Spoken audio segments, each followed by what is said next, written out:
I'm disconnected with the rest of the world. কারণ আমি বাইরের পৃথিবীটাকে আমি ট্রাস্ট করি না। ধরেন উনি কামরুল হাসানের বাসায় যাবেন, আমাদের দু তিনজনকে আমরা ছিলাম, আমরা তো খালি ওনার আশেপাশে বাসায় ঘোরাফেরা করতাম, চলেন আমরা ওনার গাড়ি করে চললাম। এই যে গাড়িতে যাওয়া, এটাও তো এক্সপিরিয়েন্স, ওনার মতো ওনার সাথে গাড়িতে যাওয়া। এবং তারা ক্লেম করেন design is a research practice.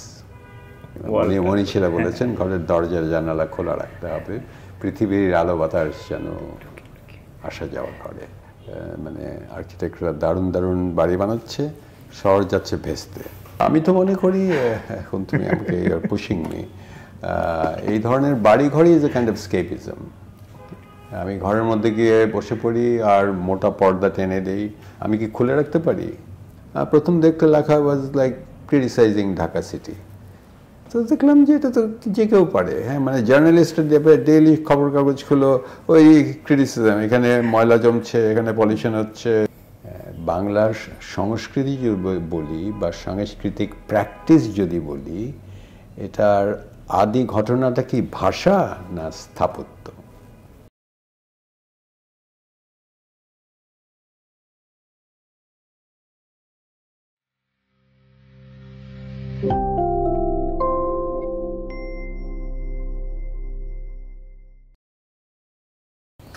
Thank you so much sir for your time. অনেক কিছু নিয়ে করে আসছি, কয়টা উত্তর বোধহয় না, but let's start with the beginning আর কি। স্যার, একটা নতুন দেশ, মানে অবভিয়াসলি দেশের আগের গল্প আমাদের চলে আসবে, বাট আপনার চাইল্ডহুডটা হচ্ছে একটা নতুন দেশে শুরু হচ্ছে আর কি। সো অ্যাসপিরেশন, ড্রিমগুলো তখন খুবই ডিফারেন্ট। সো বর্ন অ্যান্ড মানে ছোটোবেলাতে যেহেতু ঢাকা থেকে, ঢাকার ওই সময়, এবং how was the life in Dhaka at that time for you? হ্যাঁ, না, নতুন দেশ তো বলবো না, আমার তুমি তো আমার বয়স জানো না। ৭১-এর আগে আমার জন্ম। ৭১-এর ঘটনা আমি ছোট থাকলেও ভালোই মনে আছে। তো অবশ্যই যে বয়সে ৭১ ঘটলো, আমার বয়সের জন্য, সেই সময়ের জন্য এটা আমার মনে খুব ভালো করে দাগ কেটে আছে। আমরা ঢাকাতে ছিলাম, এপ্রিল মাসে ঢাকা থেকে পালালাম, ঢাকার দক্ষিণে গেলাম, লৌহজং, শ্রীনগর, তারপর পদ্মা পাড়ি দিলাম। তো ওই সময় যে গেলাম, তখন জানলাম আমার বাবাদের আদি নিবাস হচ্ছে বিক্রমপুর। আচ্ছা, তার আগে জানতাম না, যাইও নাই। ঢাকা লিভ করা হয়নি আর কি? না। আর ওনারা যারা ছিলেন, ওরা ঢাকায় শহরে চলে এসেছেন, ছড়িয়ে ছিটিয়ে আছেন, মানে 3 জেনারেশন।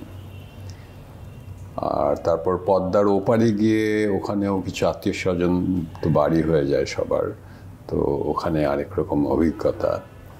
তো ওটা আমার মনে খুব ভালো করে দাগ কেটে আছে। এবং তুমি হয়তো আমার পদ্মা বই দেখেছো কিনা জানি না, ওখানে ভূমিকাতে আমি ভালো করে বলেছি যে এই পদ্মার সাথে প্রথম সাক্ষাৎ আমার।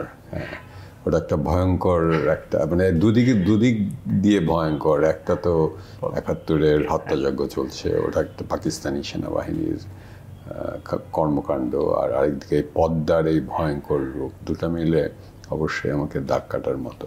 তো আমি জন্ম, বেড়ে ওঠা, প্রাথমিক শিক্ষা, হাই স্কুল, কলেজ, ইউনিভার্সিটি সব ঢাকাতেই। আমি ঢাকার ছেলে। স্যার, এরপরে একটু জাম্প করতেছি, মাঝখানে ওরা আছে, বাট জাম্প করতেছি বলতে আপনার আর্কিটেকচারে আসার আগে, ধরেন লেটস সে আপনি 70-80 উন্মাদ করতেছেন। সো উন্মাদ একটা স্যাটারিয়াল ম্যাগাজিন, একটা স্যাটার রিলেটেড। সো মানে হাউ ডিড উন্মাদ করা থেকে আপনি আর্কিটেকচার, মানে এটা কি ইন বিটুইন হচ্ছে নাকি? মানে আমি যাতে চাচ্ছি যে আপনার অ্যাসপিরেশন জায়গাটা ওই সময়ের, মানে ওই সময়ের একটা বাংলাদেশে একটা তরুণের যে স্বপ্নটা বা থাকে না, ওই সময়টা যেহেতু ঢাকায়, সো আমি ধরে নিচ্ছি যে কালেকটিভলি খুব সেন্ট্রাল একটা জায়গায় আপনি তখন স্বপ্নটা বুনতেছেন। So how did it end up in architecture? না, যে ওটাকে এন্ড আপ ইন আর্কিটেকচার ঠিক বলা যাবে কিনা আমি জানি না, তবে একটার সাথে আরেকটা জড়িয়ে গেছে। হ্যাঁ, আমরা যখন উন্মাদ শুরু করলাম তখন আমি বুয়েটে আর্কিটেকচার পড়ি, আর তার আগেই আমি নটরডেম কলেজে ছিলাম। আর আমার বন্ধু ইশতিয়াক হোসেন, ও আর আমি প্রাথমিকভাবে উন্মাদ শুরু করি, তারপর এর সাথে অনেকেই জড়িত হয়। তবে উন্মাদে প্রথম দিকে তো সব কিছু হয়তো আমিই আঁকতাম, আমার যতটুকু খেয়াল আছে। আর ইশতিয়াক হচ্ছে কথায় পটু, ও নটরডেমে ড্রামা করতো, কমেডি করতো। তো ওর সাথে আমার কেমন করে মিলন হবে এবং এটা করব, এটা ঠিক এখন আর খেয়াল নেই কেন, বাট হলো। আমরা হয়তো একসময় সিদ্ধান্ত নিলাম যে করবো এরকম একটা ম্যাগাজিন। আর আমাদের মাথায় দু একটা মডেল ছিল, একটা আমেরিকান ম্যাগাজিন আছে ম্যাড, তো বন্ধ হয়ে গেছে এখন। আর ব্রিটিশ ম্যাগাজিন ছিল পাঞ্চ। আমি থাকতাম বক্সিবাজারে, তো ব্রিটিশ কাউন্সিলের প্রায় যেতাম। তো এই যে উন্মাদ না, লেখালেখি এবং তার সাথে ইলাস্ট্রেশন, আঁকা, এটা ছিল আমার মধ্যে। আর আরেকটা জিনিস যে তার আগে কলেজ এবং স্কুলে যে school news paper, college news paper, ওগুলো আমি সম্পাদনা করতাম। আর ওগুলোর চেহারা, কন্টেন্ট উন্মাদের মতো না হলেও এই হিউমার একটা বড়, তখন ওই বয়সে আর কি হিউমারই ছিল। হ্যাঁ, তো এটার সূত্র আগেই। তো তুমি যেটা প্রশ্ন করলে ওখান থেকে আর্কিটেকচার, এটা হয়তো তুমি ভালো অ্যানালাইজ করে বলো আমাকে। বাট আমার হচ্ছে যে যেটা মনে পড়ে হাই স্কুলে, মানে হাই স্কুলের ধরো ক্লাস 6-7 থেকে শুরু করে ওই নোট করাতে ডুডল করতাম, অনেকেই করে, আমি করতাম, আমি ভীষণভাবে করতাম। তো ওই লেখা, ডুডল, আর ডুডল থেকে যে স্কেচ করা, ড্রয়িং তো করতামই, তো ওটা চলে এসেছে। তোমার মতো এরকম আমাকে কেউ প্রশ্ন করেনি, ছোটবেলার ঘটনা। তবে আচ্ছা, যখন জিজ্ঞেসই করছো, আমার মনে আছে আমাদের স্কুলে, আমি সেন্ট গ্রেগরিজ স্কুলে ছিলাম, আমাদের দুটা ইভেন্ট খুব বড় করে হতো, একটা আর্ট এক্সিবিশন আর একটা সায়েন্স ফেয়ার। আর্ট এক্সিবিশন মানে সবার আঁকা ছবি এক্সিবিটেড হতো, প্রাইজ দেওয়া হতো। আর সায়েন্স এক্সিবিশনটা খুব বড় করে হতো আমাদের স্কুলে। হ্যাঁ, ওটা খুব মানে তোড়জোড় করে হতো, সবাই মানে খুব এক্সাইটেড। তো আমি কয়েক বছর করেছি। এক বছর একটা জিনিস করেছিলাম, ইলেকট্রনিক ব্রেইন। আমি জানি না তোমার, ওই সামনে কতগুলো ছোট ছোট লাইট থাকে, আর ওই পিছনে তার দিয়ে প্রশ্ন করলে ওই ওটা জ্বালিয়ে আর কি correct answer. That was A failure, ওটা কেন জানি হয়নি। কিন্তু এক বছর আমি future habitation on the moon একটা করেছিলাম। কারণ আমার মনে হয় ওটা ওই যে ঢাকাতে অ্যাপোলো 11-এর অ্যাস্ট্রোনটরা আসলো, ওটার সাথে জড়িত। আর আমার আরেকটা ইন্টারেস্ট ছিল অ্যাস্ট্রোনমিতে, space travel, astronomy, space history, এটা আমার ছিল। আর মানে একদম ক্লাস 6-7 থেকে স্কুলের একটা টেলিস্কোপ ছিল, ওটা আমাকে ধার দেওয়া হতো, বাসায় নিয়ে আসতাম। তো ওটাও এখন মনে পড়ছে যে কী যেন নাম ছিল মনে নাই, বাট মানে চাঁদে ইনহ্যাবিটেশন, এটা কাগজ কেটে কেটে একটা মডেল, আমরা 2-3 জন। তো জানি না, ওটা বোধহয় সূত্র বিফোর উন্মাদ। আমি ক্লাস 6-7 থেকে আমার ইচ্ছা ছিল যে আমি অ্যাস্ট্রোনমার হব। আর বাংলাদেশে তখন অ্যাস্ট্রোনমারের কিছু নেই, তবে অবজারভার একটা পত্রিকা ছিল, ওখানে প্রতি মাসে তারা দেখার একটা চার্ট ছাপা হতো। হ্যাঁ, তারা মানে কনস্টেলেশন। তো ওটা একটা ছিল, এখন তার নেই। আর আমাদের স্কুলে প্রিন্সিপাল যিনি ছিলেন, হি ওয়াজ এ অ্যামেচার অ্যাস্ট্রোনমার। তো তার টেলিস্কোপ ছিল, আর ওই চাঁদের ফেজ দেখা, স্যাটার্ন দেখা, আর তারা আইডেন্টিফাই করা, এটা অনেক ভালো ছিল। ওখান থেকে মানে I got very interested in astronomy. আর তারপর অ্যাস্ট্রোনমি বই পড়তে পড়তে এই যে black hole, quasar, pulsar, neutron star, এগুলো আমার কাছে মানে দারুণ লেগেছে, মানে এটা ইমাজিনেশনের বাইরে। তো আমি মনে হচ্ছে যে ওই যে অ্যাস্ট্রোনমি শুধু তারা দেখা না বা চাঁদ দেখা না টেলিস্কোপ দিয়ে, এই যে ফ্যাসিনেটিং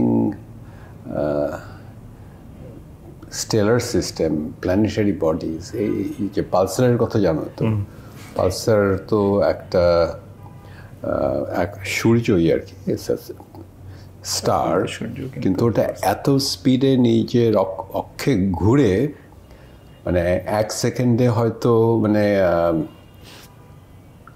কয়েক হাজার বার ঘুরে বা তারও বেশি, এখন আমার খেয়াল আসছে না। ওই জন্য ওটাকে পালসেটিং স্টার বলে, ওর সিগন্যালগুলো যে পাঠায়।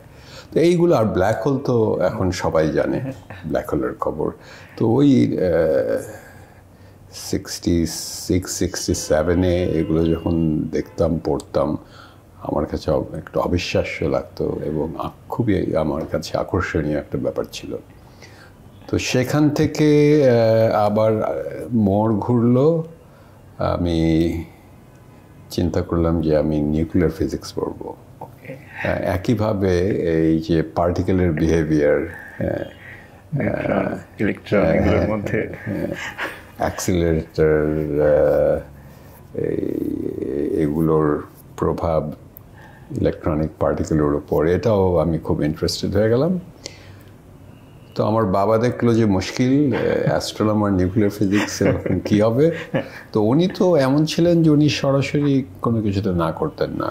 ওনার 2 ছেলে, মানে আমার আরেক ভাই, ও তোমরা যা করতে চাও, মানে ভালো ভালো জিনিসগুলো তোমাদের মনের মতো করে করো। তখন যখন দেখছে যে ক্লাস 8, 9, 9, 10 হয়ে যাচ্ছে, এখন নিউক্লিয়ার ফিজিক্স পড়তে চায়, তো সরাসরি না করে উনি আমাকে নিয়ে গেলেন। আমার বাবার এক বন্ধু, উনি ঢাকা ইউনিভার্সিটির তখন থিওরিটিক্যাল ফিজিক্সের প্রফেসর, উনি কী করে সুন্দর করে বুঝালেন, না বাবা, কনস্পিরেসি হয়েছে তাইলে। কনস্পিরেসি, হ্যাঁ। তো but that align with something else. আমরা যে বাসায় থাকতাম তার নিচে আমাদের এক বড় ভাই, উনি আর্কিটেক্ট ছিলেন তখন, প্র্যাকটিসিং আর্কিটেক্ট। এখন উনি মারা গেছেন। তারপরে তার অফিস আরও বড় হয়, and becomes very well known. তো নিচে ছিল, তো বাসার নিচে যেতাম। তো ওখান থেকে আমার ইন্ট্রোডাকশন টু আর্কিটেকচার। তবে হ্যাঁ, ওই জিনিসটা বলি না, কমপ্লিট শিফট। তাহলে এখন এটাকে নিজেকে বোঝ দেওয়ার জন্য বলি যে অ্যাস্ট্রোনমি হচ্ছে মানে কসমিক স্কেল, ম্যাক্রো স্কেল, আর ইলেকট্রনিক পার্টিকেল হচ্ছে মাইক্রো স্কেল, আর আর্কিটেকচারের বাড়িঘর যদি বলো, এটা হলো মিডল স্কেল, বা অনেকে বলে এটাকে মেসো স্কেল। তো ম্যাক্রো আর মিনির মাঝখানে মেসো। আমি ঠিকই আছি তাহলে।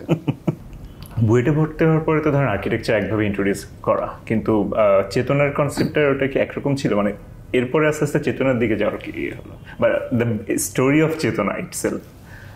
হ্যাঁ, ওটা তো একটা বড় বিরাট ইতিহাস, এবং আমি মনে করি চেতনার প্রতিষ্ঠা বাংলাদেশের স্থাপত্যের জন্য একটা বড় রকম ল্যান্ডমার্ক। এটা মানতে হবে। কারণ, কয়েকটা কারণ। একটা, মানে আমরা যারা কয়েকজন বন্ধু ছিলাম বুয়েটে আমাদের ক্লাসে, মানে আমাদের খুব আগ্রহ ছিল বিভিন্ন জিনিস জানার। এখন যেমন জানার শেষ নাই, জানার যে পন্থাগুলো আছে ওগুলোর শেষ নাই। তখন তো সেরকম ছিল না, তাই না? সবই প্রিন্ট ম্যাটেরিয়ালে। আর প্রিন্ট ম্যাটেরিয়ালও তো তখন ঢাকায় অ্যাক্সেসিবল ছিলই না। দু একটা বিদেশি লাইব্রেরি ছিল, আর কেউ বাইরে গেলে নিয়ে আসতো। তো আমরা আর্কিটেকচারে পড়তাম in a very limited intellectual atmosphere বলবো। এই যে জানার আগ্রহ, আমরা নিজেরাই বই কাউকে দিয়ে কিনিয়ে আনতাম। তখন ধরো অ্যালডো রসি একজন আর্কিটেক্ট, ইটালিয়ান, তার সম্বন্ধে আগ্রহ জাগলো আমার। তো তার বই কোথায় পাবো, তো ওটা আনাতাম। তো এই যে আগ্রহ, কিন্তু আমরা যে গণ্ডিতে আছি সেটা আমাদেরকে পূরণ করতে পারছে না, 1 নম্বর। আর 2 নম্বর আরেকটা আরও বড় জিনিস, ওটা ফিলোসফিক্যাল বলবো। আমরা যে স্কুলে ছিলাম বুয়েটে, সেখানে মনে হলো যে বাংলাদেশের কৃষ্টি, কালচার, ইতিহাস, মানে স্থাপত্য ঘিরে খুবই ক্ষীণ। তো এটা তো অদ্ভুত লাগছিল। কারণ আমি যদি বাংলাদেশে একজন স্থপতি হই, মানে আমার জানার ভিত্তিটা কি? আমি কি শুধু ভারতীয় স্থাপত্য, চায়নার স্থাপত্য, ইউরোপিয়ান নিও ক্লাসিক্যাল এগুলো পড়ে আমি স্থপতি হব? আর আমার যে নিজস্ব ইতিহাস, কৃষ্টি, এটা কি মানে এটার কিছুই ধারণা থাকবে না? এটা কি নিজের মতো করে করব? তো ওই দিক থেকে বাংলাদেশের স্থাপত্য নিয়েও খুব একটা বই তো ছিলই না। একজন নামকরা আর্কিওলজিস্ট ছিলেন নাজিমুদ্দিন সাহেব, ওনার দু একটা ওই মনুমেন্টস অফ বাংলাদেশ ওই ধাঁচের ছিল, বাট ওটার ফরম্যাট ডেসক্রিপশন তো খুব একটা আর্কিটেকচারাল না। বাট যা হোক, সেটা ছিল যে এই বাংলাদেশের ইতিহাস কৃষ্টি নিয়ে একটা বিরাট গ্যাপ ছিল। তো এই গ্যাপ নিয়ে আমরা নিজেদের মধ্যে আলাপ করতাম যে এটা নিয়ে আগানো তো সম্ভব না, আমরা কীভাবে স্থপতি হব। আর ওদিকে মাজহারুল ইসলাম ওনার অফিসে আমাদের কয়েকজন সিনিয়র ভাই, ওনারা মাজহারুল ইসলামকে অ্যাপ্রোচ করলেন, আমরা একটা অধ্যয়ন চক্র করব, হ্যাঁ আপনি ওটা কন্ট্যাক্ট করবেন, আমরা বই পড়বো আপনার সাথে। উনি প্রথমে নারাজ, মানে উনি সবাইকে একটু প্রথম দিকে সন্দেহ করে দেখতেন, তুমি জানো কিনা, উদ্দেশ্যটা কি, আর ইউ রেডি? না, ও আমাদের বড় ভাইরা ওনারা নছরবান্দা ছিলেন, তার মধ্যে রাজিউল হাসান ছিলেন লিডিং, উনি একটা বিরাট ইনিশিয়েটিভ, আর ওনার দু একজন বন্ধুবান্ধব ছিলেন সাথে। তো তারা মাজহারুল ইসলামের সাথে তখনও খুব চেতনা নাম নিয়ে হয়নি, তবে এই যে একটা রিডিং সার্কেল, অধ্যয়ন চক্র শুরু হলো, আর ওনাদের থ্রুতে আমরা জানলাম এই ঘটনা ঘটছে মাজহারুল ইসলামের ওখানে। আর 3 নম্বর হচ্ছে যে আমাদের স্কুলে মাজহারুল ইসলাম তো অবর্তমান, তাকে ডাকাও হয় না, তার কাজও কাজ নিয়ে আলাপ হয় না, অ্যানালাইসিস হয় না। তো ওটা তো আরেক মহাবিপদ। তাহলে মানে হচ্ছেটা কি? তো আমরা মনে করলাম এটা একটা বড় সুযোগ, তো ওনার ওখানে চলে গেলাম। তো ওখানে গিয়ে তো আমি আর আমার সাথে আমার বন্ধুবান্ধব যারা ছিল, আমরা তো খুব ভালো করে জড়ালাম। তারপর থেকে ইতিহাস। ইতিহাসটা আরেকটু যদি করেন, ধরেন পাবলিকেশনগুলো আপনার ওই সময় যে পাবলিকেশনগুলো করা, এগুলো তো অবভিয়াসলি মানে এখনকার মানে ইটস কোয়াইট আনথিঙ্কেবল। আমরা এখন করাটাই একটা বিশাল ব্যাপার। সেই সময় যে ধরনের পাবলিকেশন আসলো, মানে হাউ মাচ এফোর্ট এগুলোতে আপনাদের আসা, বা ধরেন প্রিন্ট করা, বা আই ডোন্ট নো, মানে এই হোল ইনিশিয়েটিভটা তো আসলে ওটা আরেকটু পরে। তুমি যে পাবলিকেশনের কথা বলছো, ছোটখাটো পাবলিকেশন ছিল, আমাদের একটা নিউজ লেটার ছিল, কিন্তু যেটা ল্যান্ডমার্ক পাবলিকেশন ওটা হচ্ছে পূর্ণনগর থেকে শেরেবাংলানগর বইটা, ওটা তো 97-তে হলো। আর চেতনা শুরু হলো অফিসিয়ালি মানে ম্যানিফেস্টো দিয়ে 1983-তে। হ্যাঁ, তো ম্যানিফেস্টোতে তো প্রোগ্রাম ছিল আমরা কি করব, মানে যেটা মনে পড়ছে যে আমাদের গাফিলতিগুলো পূরণ করবো, আমাদের ইন্টেলেকচুয়াল গাফিলতিগুলো 1 নম্বর, আর 2 নম্বর আর্কিটেকচার দেশের সংস্কৃতির সাথে যুক্ত, এটা আলাদা কিছু নয়। স্থাপত্যকে বুঝতে হলে অন্যান্য ডিসিপ্লিন, ফিল্ড এসব সম্বন্ধে ধারণা থাকতে হবে, মানে শিল্পকর্ম, সাহিত্য, কবিতা, আর্কিওলজি, সোসিওলজি, ইতিহাস, যেটাই বলো। তো আমাদের একটা বড় সুযোগ হলো এটা যে মাজহারুল ইসলাম তো সব তখনকার যেন প্রখ্যাত যারা ছিলেন বিভিন্ন ফিল্ডে, সবাই তার বন্ধু। তো তাদেরকে আমন্ত্রণ করে আনা হতো, তারা লেকচার দিতেন, আমরা শুনতাম, আলোচনা করতাম। তো এটা একটা আমাদের জন্য উইন্ডো ওপেন হয়ে যায়, একেবারেই বিরাটভাবে খুলে গেল এটা একটা। আর আমরা নিজেদের মতো করে আর্কিটেকচারালি অনেকগুলো এক্সারসাইজ করি, বই পড়ি ইসলাম সাহেবের সাথে। আমাদেরকে দায়িত্ব দেওয়া হয় এক একজনকে এক একটা বই পড়ে ওটা গ্রুপে বলা। বিশেষ করে বইগুলো ছিল তখন আধুনিক স্থাপত্যের প্রথম দিককার, মানে র্যাডিক্যাল বইগুলো, যেগুলো লাজলো মহলিনাস, ওয়াল্টার গ্রোপিয়াস, কর্বুজিয়ে। আমার মনে আছে, এখন বলছো তো তুমি, Corbusier towards a new architecture বইটা আমি ট্রান্সলেট করতে শুরু করি, I got so fascinated by it. ওটা বোধ হয়। তারপর এইখানে একটা ড্রয়িং আছে ওটার পিছনে, ওই বিলাস সাবোয়ার ড্রয়িং ওই সময় করা হয়েছে। ওই সময়, হ্যাঁ। তো ওগুলো আমরা নতুন করে হাতে আঁকতাম, ট্রেস করতাম। আর ইসলাম সাহেবের নিজের কালেকশনে ছিল ফ্র্যাঙ্ক লয়েড রাইটের একটা ফোলিও আছে ওনার কাজের, ওটাকে ভাসমুথ পোর্টফোলিও বা ফোলিও বলে, ইন্ডিপেন্ডেন্ট প্লেটস।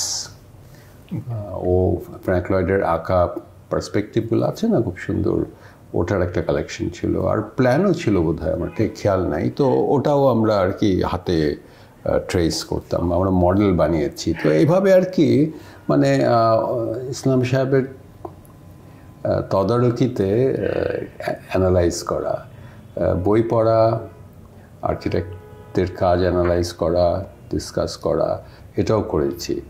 তো তারপর মনে হলো গ্রুপের কাছে যে একটা কিছু করতে হবে এখন সাবস্ট্যান্সিয়াল।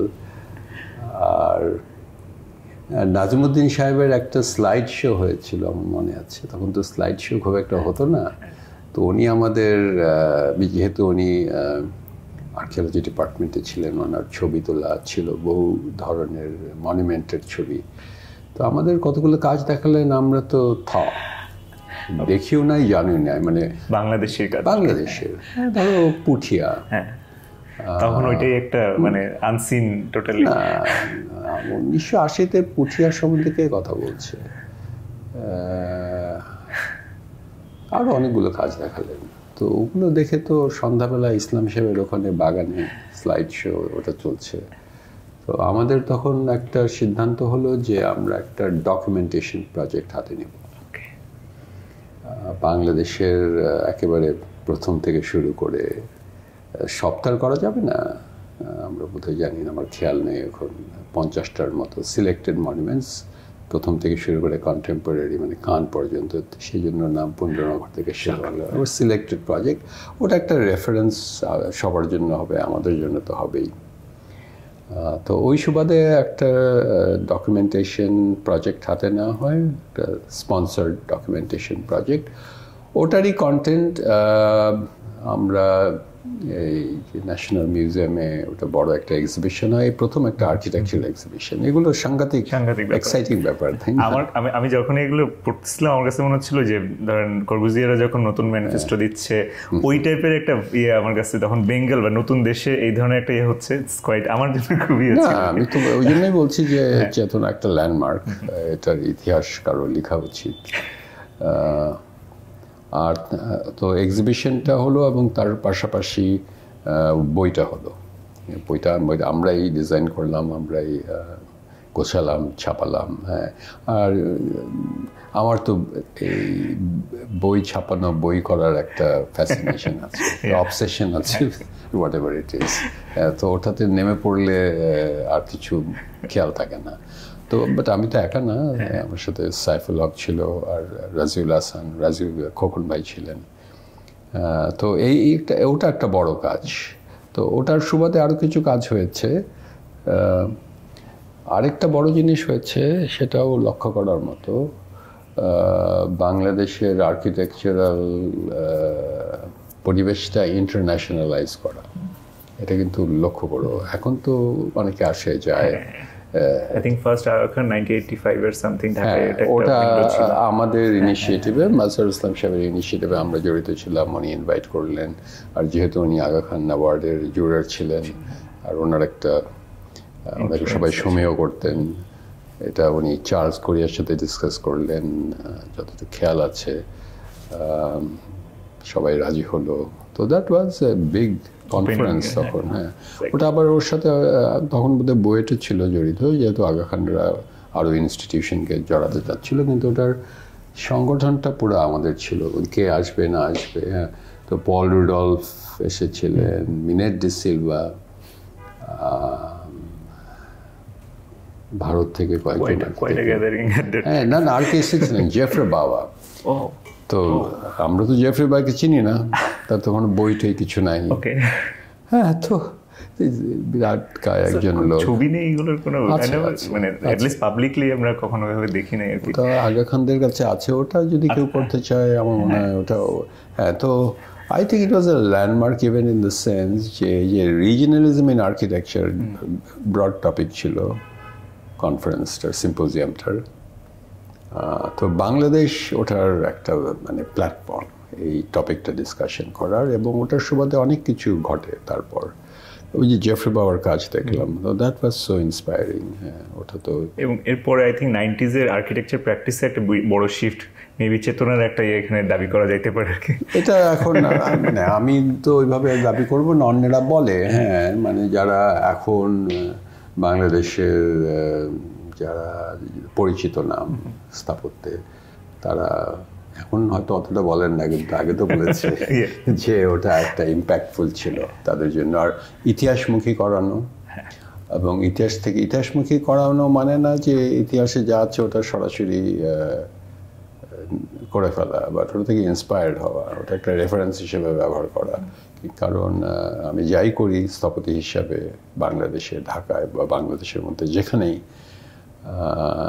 একটা তো সূত্র লাগবে, লিঙ্ক লাগবে, একটা কনফিডেন্স দেয়া বা সামথিং, একটা গ্রাউন্ড দেয়া আর কি। একটার পর আরেকটা হয়, একটা আরেকটাকে ইনফ্লুয়েন্স করে।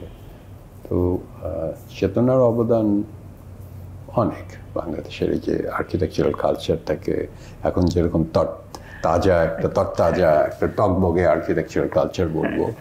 তো আরও আমরা অনেক ছোটো ছোটো অনেকগুলো জিনিস করেছি।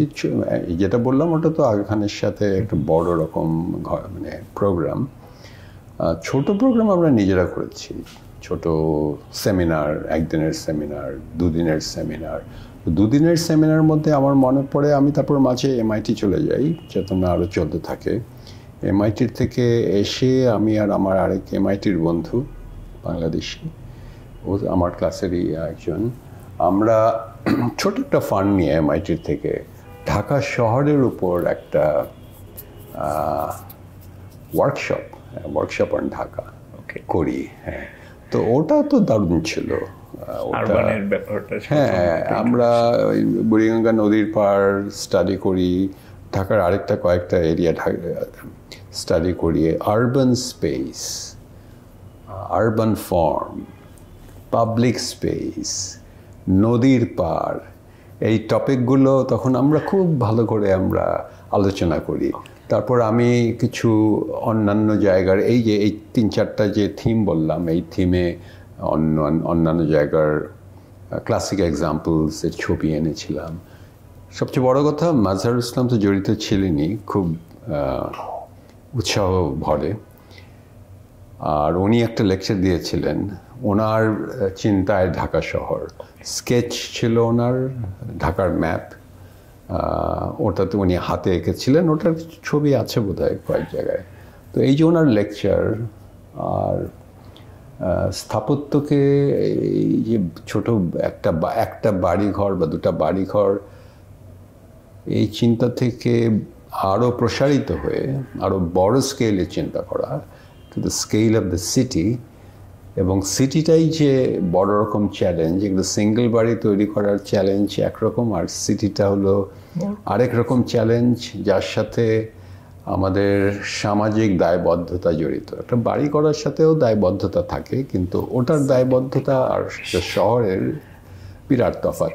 তো ইসলাম সাহেব সবসময় বড় দায়বদ্ধতা থেকে কাজ করেছেন, রাজনৈতিক, সামাজিক, সাংস্কৃতিক। তো ওটা ডেফিনেটলি আমাদের মনে দাগ কেটেছে, আমার তো বটেই। আমি নিজেই তখন শহর নিয়ে ভাবছি। তো এটা আমার নিজের জন্য একটা বড় রকম ট্রানজিশন ছিল বলবো, ডিসকভারি। হ্যাঁ। এবং স্যার যেটা বলছিলাম যে চেতনায় তাহলে কন্টিনিউটি হয়ে আস্তে আস্তে বেঙ্গল ইনস্টিটিউট বা বেঙ্গলের দিকে করা, অর্থাৎ ওই রিসার্চের যে প্র্যাকটিসটা শুরু হলো, যেটা খুবই কিউরিসিটি থেকে শুরু হলো, সেটা আস্তে আস্তে একটা ফর্মাল রূপের দিকে চলে গেল আর কি। মানে চেতনা থেকে তুমি বলছো বেঙ্গল ইনস্টিটিউট? না, অত সরাসরি ছিল না। হ্যাঁ, তবে আমি বলবো চেতনার রেশটা তো বেঙ্গল ইনস্টিটিউটে আছেই কয়েকভাবে। এর মাঝেও তো মঙ্গলবারের সভা ছিল, সেখানেও কিছু কাজ হয়েছে। মূলত লেকচার্স বা অন্যান্য কাজে হয়েছে। তো ওই ধারাবাহিকতাটা ছিল। তাহলে আমি বলবো যে চেতনা থেকে মঙ্গলবারের সভা, তারপর আমার এবং আমাদের কিছু বন্ধুবান্ধব যারা আছি, আমাদের সবসময় একটা চিন্তা ছিল, ইচ্ছা ছিল যে আমরা একটা ফর্মাল একটা ইনস্টিটিউট করব, রিসার্চ অ্যান্ড ডিজাইন ইনস্টিটিউট। তো ওটার মিশন কি হবে সেটা কিন্তু এই যে একটু আগে যেটা বললাম যে এই যে শহরের উপর ওয়ার্কশপটা করেছিলাম, ওটাকে বলতে পারো ওটা ধরেই হয়েছে। কিন্তু আমি ওটা এই বেঙ্গল ইনস্টিটিউটের মিশন দাঁড় করাবার সময় ওটা ঠিক দেখিনি, কিন্তু আমার মাথার মধ্যে ছিল। আর এখন পিছন দিকে ফিরে যদি চিন্তা করি, দেখি যে অনেকগুলো কথা ইসলাম সাহেবের কথায় পাওয়া যায়। তার মানে এই যে ধারাবাহিকতা, পরম্পরাটা বড়, এটা তো মানতেই হবে। হ্যাঁ, এবং আমি যেরকমই কাজ করি এখন, যেদিকে আমার আগ্রহ, এবং আমাদের যে দারুণ একটা টিম আছে কাজ করছে, এই যে বড় স্কেল এই ইস্যুতে, হ্যাঁ, লার্জ স্কেল, এটাকে শহর, ল্যান্ডস্কেপ, বসতি, সেটেলমেন্ট যেভাবে বলি, এটাই আমাদের ফোকাস। 1990-তে সম্ভবত আপনার প্রথম লেখা ফর্মালি মিমারে প্রথমেই হলো। রাইটিংয়ের দিকে হঠাৎ মানে এদিকে আগের থেকে আগ্রহ ছিল না? এটা কিছুটা এটার বিগিনিংটা কি আসলো, বা ইনফ্যাক্ট এই মানে the whole journey of writing? Obviously আপনি বলতেছেন যে বই এবং হয়তো চেতনার সময় আপনার একটা প্র্যাকটিস ছিল, বাট স্টিল একটা বড় সময় আপনি রাইটিংটাকে খুব বেশি এমব্রেস করে নিয়েছেন। এটার একটা কি আগে থেকে প্ল্যান ছিল নাকি এটাও কিছুটা ন্যাচারালি চলে আসলো? না, আগের থেকে ছিল। ওই যে আমি তোমাকে বললাম, স্কুলে এবং কলেজে নিউজ লেটার এডিট করতাম, ওখানে তো লিখতাম। হ্যাঁ, তো আর্কিটেকচার নিয়ে লেখা, আপনি কিন্তু খুব ডেলিভারেটলি জিনিসটা চুজ করার ওই সময় আর্কিটেকচার নিয়ে লেখার ব্যাপারটা খুব একটা অ্যাটলিস্ট এখানে ছিল না আর কি। হ্যাঁ, ওটা বলতে পারো যে আর্কিটেকচার নিয়ে লেখার একটা শুরু করলাম। ওটা একটা তাগিদে, ওটাও একটা তাগিদ মানে তাগিদটা হলো যে মানে স্থাপত্যে কী হচ্ছে জানার আগ্রহটা, এটা অ্যানালাইটিক্যালি দেখা। তুমি যদি অন্যান্য দেশগুলোতে দেখো, ওখানে কিন্তু প্রফেশনাল প্র্যাকটিস তো একটা বড় রকম ডিপার্টমেন্ট আর্কিটেকচারে, ওটাই মানুষ আর্কিটেক্ট ট্রেন্ড হয়ে সেটাই করে। কিন্তু তার পাশাপাশি তার সাথে ইন অ্যান ইন্টারঅ্যাক্টিভ ওয়ে আরও কয়েকটা জিনিস থাকে। একটা তো এডুকেশন, আরেকটা হচ্ছে ক্রিটিসিজম।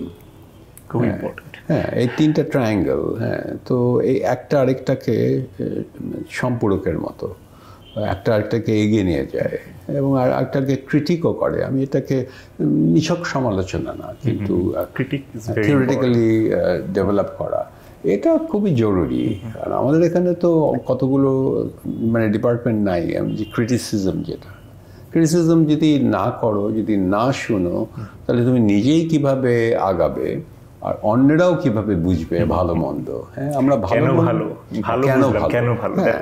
হ্যাঁ, তো ভালো মন্দ নিয়ে তো ডিবেট হয়। মানে বাইরেও আমরা দেখেছি একটা নামকরা আর্কিটেক্টের কাজ দুজন সমালোচক দুভাবে দেখছেন, কিন্তু ওই দুভাবে দেখাতেই আরেক পার্টি, আমরা যারা পড়ছি, আমরা আরেক রকম ধারণা নিতে পারি। এটা নিজের ব্যাপার। তো আমি এই পড়াশোনা করে এই ধারণাগুলো নিতে পারি, এবং এভাবেই আমি মনে করি একটা আর্কিটেকচার কালচার আগায়। তো আমাদের এখানে আগাচ্ছে উইথ বিগ গ্যাপস। তো আমার কাছে মনে হলো, মানে কখন মনে হলো তা জানি না, ধীরে ধীরে মনে হলো যে লেখাটা জরুরি। আর চেতনার জন্য পূর্ণনগরটা শেরেবাংলা-নগরের বই মূল এসেটা আমার লেখা, তবে ওটা আরও পরে 97-এ। হ্যাঁ, তার আগেও তো হ্যাঁ আমি ওই ওখানে মানে বাইরে যাওয়ার পর আমি লিখতে শুরু করেছি। হ্যাঁ, তো লেখার আগ্রহটা ছিল যে নিজের ডিসকাভারিগুলো আরও শক্ত করা। লেখাটা একটা ডিসকাভারির মতো, জানান দেওয়া না, একটা ডিসকাভারি। আর তারপর হ্যাঁ, ছাপাতে পারলে ভালো। ওকে, ইসলাম স্যার অবভিয়াসলি আমাদের মানে ইসলাম স্যারকে বাদ দিয়ে বাংলাদেশের আর্কিটেকচার নিয়ে হয়তো আমরা কথা বলতে পারবো না, বাট স্টিল আই রিয়েলাইজ যে ইসলাম স্যার আপনাকে অনেক বেশি ইনফ্লুয়েন্স বা একটা বড় ইনফ্লুয়েন্স আপনার উপরে, তো আমাদের সবার উপরে কোনো না কোনোভাবে আছে, আপনার সাথে খুব স্ট্রংলি আছে। এই ইনফ্লুয়েন্সের অংশটা যে একটু মানে আপনাকে প্রফেশনালি এবং আপনার সাইকোলজিক্যালি বা ফিলোসফিক্যালি ইসলাম স্যার কিভাবে ইনফ্লুয়েন্স করছে, যদি আই নো ইটস মেবি অনেক বড় ইয়ে হয়ে যাবে, বাট স্টিল যদি একটা হাইলাইট করে। আমি সৌভাগ্যবান, আমি অনেক ভালো টিচার পেয়েছি জীবনে, মানে হাই স্কুল থেকে শুরু করে। আর মাসুদ ইসলাম তো আমাদের একজন গুরুই ছিলেন, টিচার ছিলেন। উনি নিজে বলতেন না আমি আপনাদের শেখাচ্ছি, এভাবে বলতেন না, ওনার সংস্পর্শে থাকলেই শেখা হতো, তাই না? মানে আমার খেয়াল আছে ওনার পরিবারের অফিসে যখন যেতাম এরকমই চেয়ার ছিল, বসে বেশি আরাম নেই। আমরা বসার সাথে সাথেই মানে প্রশ্নবোধক চিহ্ন মাথায় ঘোরাঘুরি করতো। হ্যাঁ, মানে আমি কি করছি, কি করা উচিত, কোনটা সঠিক কোনটা না, এই যে একটা মানে কাইন্ড অফ এথিক্যাল আউটলুক চলে আসতো। আর উনি রুমে থাকলে তো হতোই। ওনার সাথে কি সবসময় মানে ইন্টারাকশন হতো, লাইক কোশ্চেন অ্যান্সার টাইপের? হ্যাঁ, এটা একটা আমি বলবো মজার ব্যাপার, আর আমাদের জন্য দারুণ সৌভাগ্যের ব্যাপার, মানে আমরা যারা খুবই নবীন। উনি প্রথম দিকে তো চেতনাতে ছাত্ররা আসবে এটা রাজি হননি, অনেক বলে কয়ে আনতে হতো ছাত্ররা ছাত্রদের মতো থাকুক, পাস করে দেখা যাবে, কারণ এটা কমপ্লিকেটেড হয়ে যায়। You know that very well. তো আমরা তো নছরবান্ধা, আমরা যারা 4-5 জন ছিলাম যে আমরা আসবই, তো উনি অ্যাকসেপ্ট করে নিলেন। চুপচাপ অনেকদিন চুপচাপ পিছনে বসে থাকতাম, তারপরে তো আমরা আস্তে আস্তে আমরাই আর কি দখল নিলাম। হ্যাঁ, আর যেটা আর কি মানে বলবো ভেরি ইন্টারেস্টিং, কারণ ইসলাম সাহেব তো একটু গুটিয়েছিলেন 80-র শতকে, মানে 75-এর পর নিজেকে ওইভাবে প্রকাশ করেননি। আর মানে আমাদের সিনিয়র ভাইরা যারা গেছেন তারা তো অবশ্যই ওনাকে রাজি করালেন চেতনা করার জন্য, কিন্তু আমরা গিয়ে তাকে আস্তে আস্তে আমার কাছে মনে হলো উনি আরও নমনীয় হচ্ছেন, আলাপ করতে চাচ্ছেন, আলাপ করছেন। তো আমরা তাকে খুব ভালো করে পেয়েছি, মানে আমাদের আলাপ হতো, মূল কথা আলাপ হতো, এমন না যে উনি কিছু বলছেন না আর আমরা চুপচাপ আছি, তারপর তখন লাভ হচ্ছে না। মানে আমরা কিন্তু খুব স্পিরিটেড ওয়েতে ওনার সাথে ইন্টারাক্ট করতাম, মজার ব্যাপার ছিল আমাদের। উনি বহু জায়গায় নিয়ে যেতেন, ধরেন উনি কামরুল হাসানের বাসায় যাবেন, আমাদের 2-3 জনকে আমরা ছিলাম, আমরা তো খালি ওনার আশেপাশে বাসায় ঘোরাফেরা করতাম, চলেন আমরা ওনার গাড়ি করে চললাম। এই যে গাড়িতে যাওয়া এটাও তো এক্সপিরিয়েন্স, ওনার মতো ওনার সাথে গাড়িতে যাওয়া, মুখও চলতো ভালো, গাড়ি লাগিয়ে দিল কোনো রিক্সা, এই দেখেন নিজে ড্রাইভ করতেন? নিজে ড্রাইভ করতেন।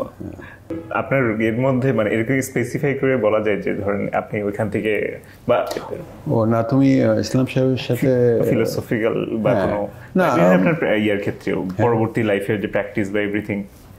না, তারপর তো আমি পাশ করে আমরা যে ডায়াগ্রাম আর্কিটেক্টস করলাম, আমি সাইফুল জালাল আর খালেদ নোমান। কিছুদিন পর আমি আবার ইসলাম সাহেবের ওখানে জয়েন করলাম, ওখানে 2.5 বছর না 3 বছর ছিলাম, তারপরে আমি বাইরে চলে গেলাম। হ্যাঁ, তো ওনার সাথে প্রফেশনাল সিচুয়েশনে কাজ করেছি, ওটাও আমার অভিজ্ঞতা। হ্যাঁ, অনেক কিছু তো তার থেকে নেয়া, এথিক্যাল প্র্যাকটিস কিন্তু ড্রয়িংয়েও চলে আসে। আমি ড্রয়িংয়ে কিন্তু ভুলভাল আমি এটাকে গোজামিল দিতে পারি, খুব ভালো করে দিতে পারি, ওনার জন্য না। আমি জীবনে 2 জন দেখেছি, যিনি আমি ধরো কাজ করছি ওনার অফিসে, একটা ড্রয়িং করছি, ইসলাম সাহেব এসেই মানে খুঁত যেটা একদম চট করে, মানে কি ম্যাজিক্যাল নাকি।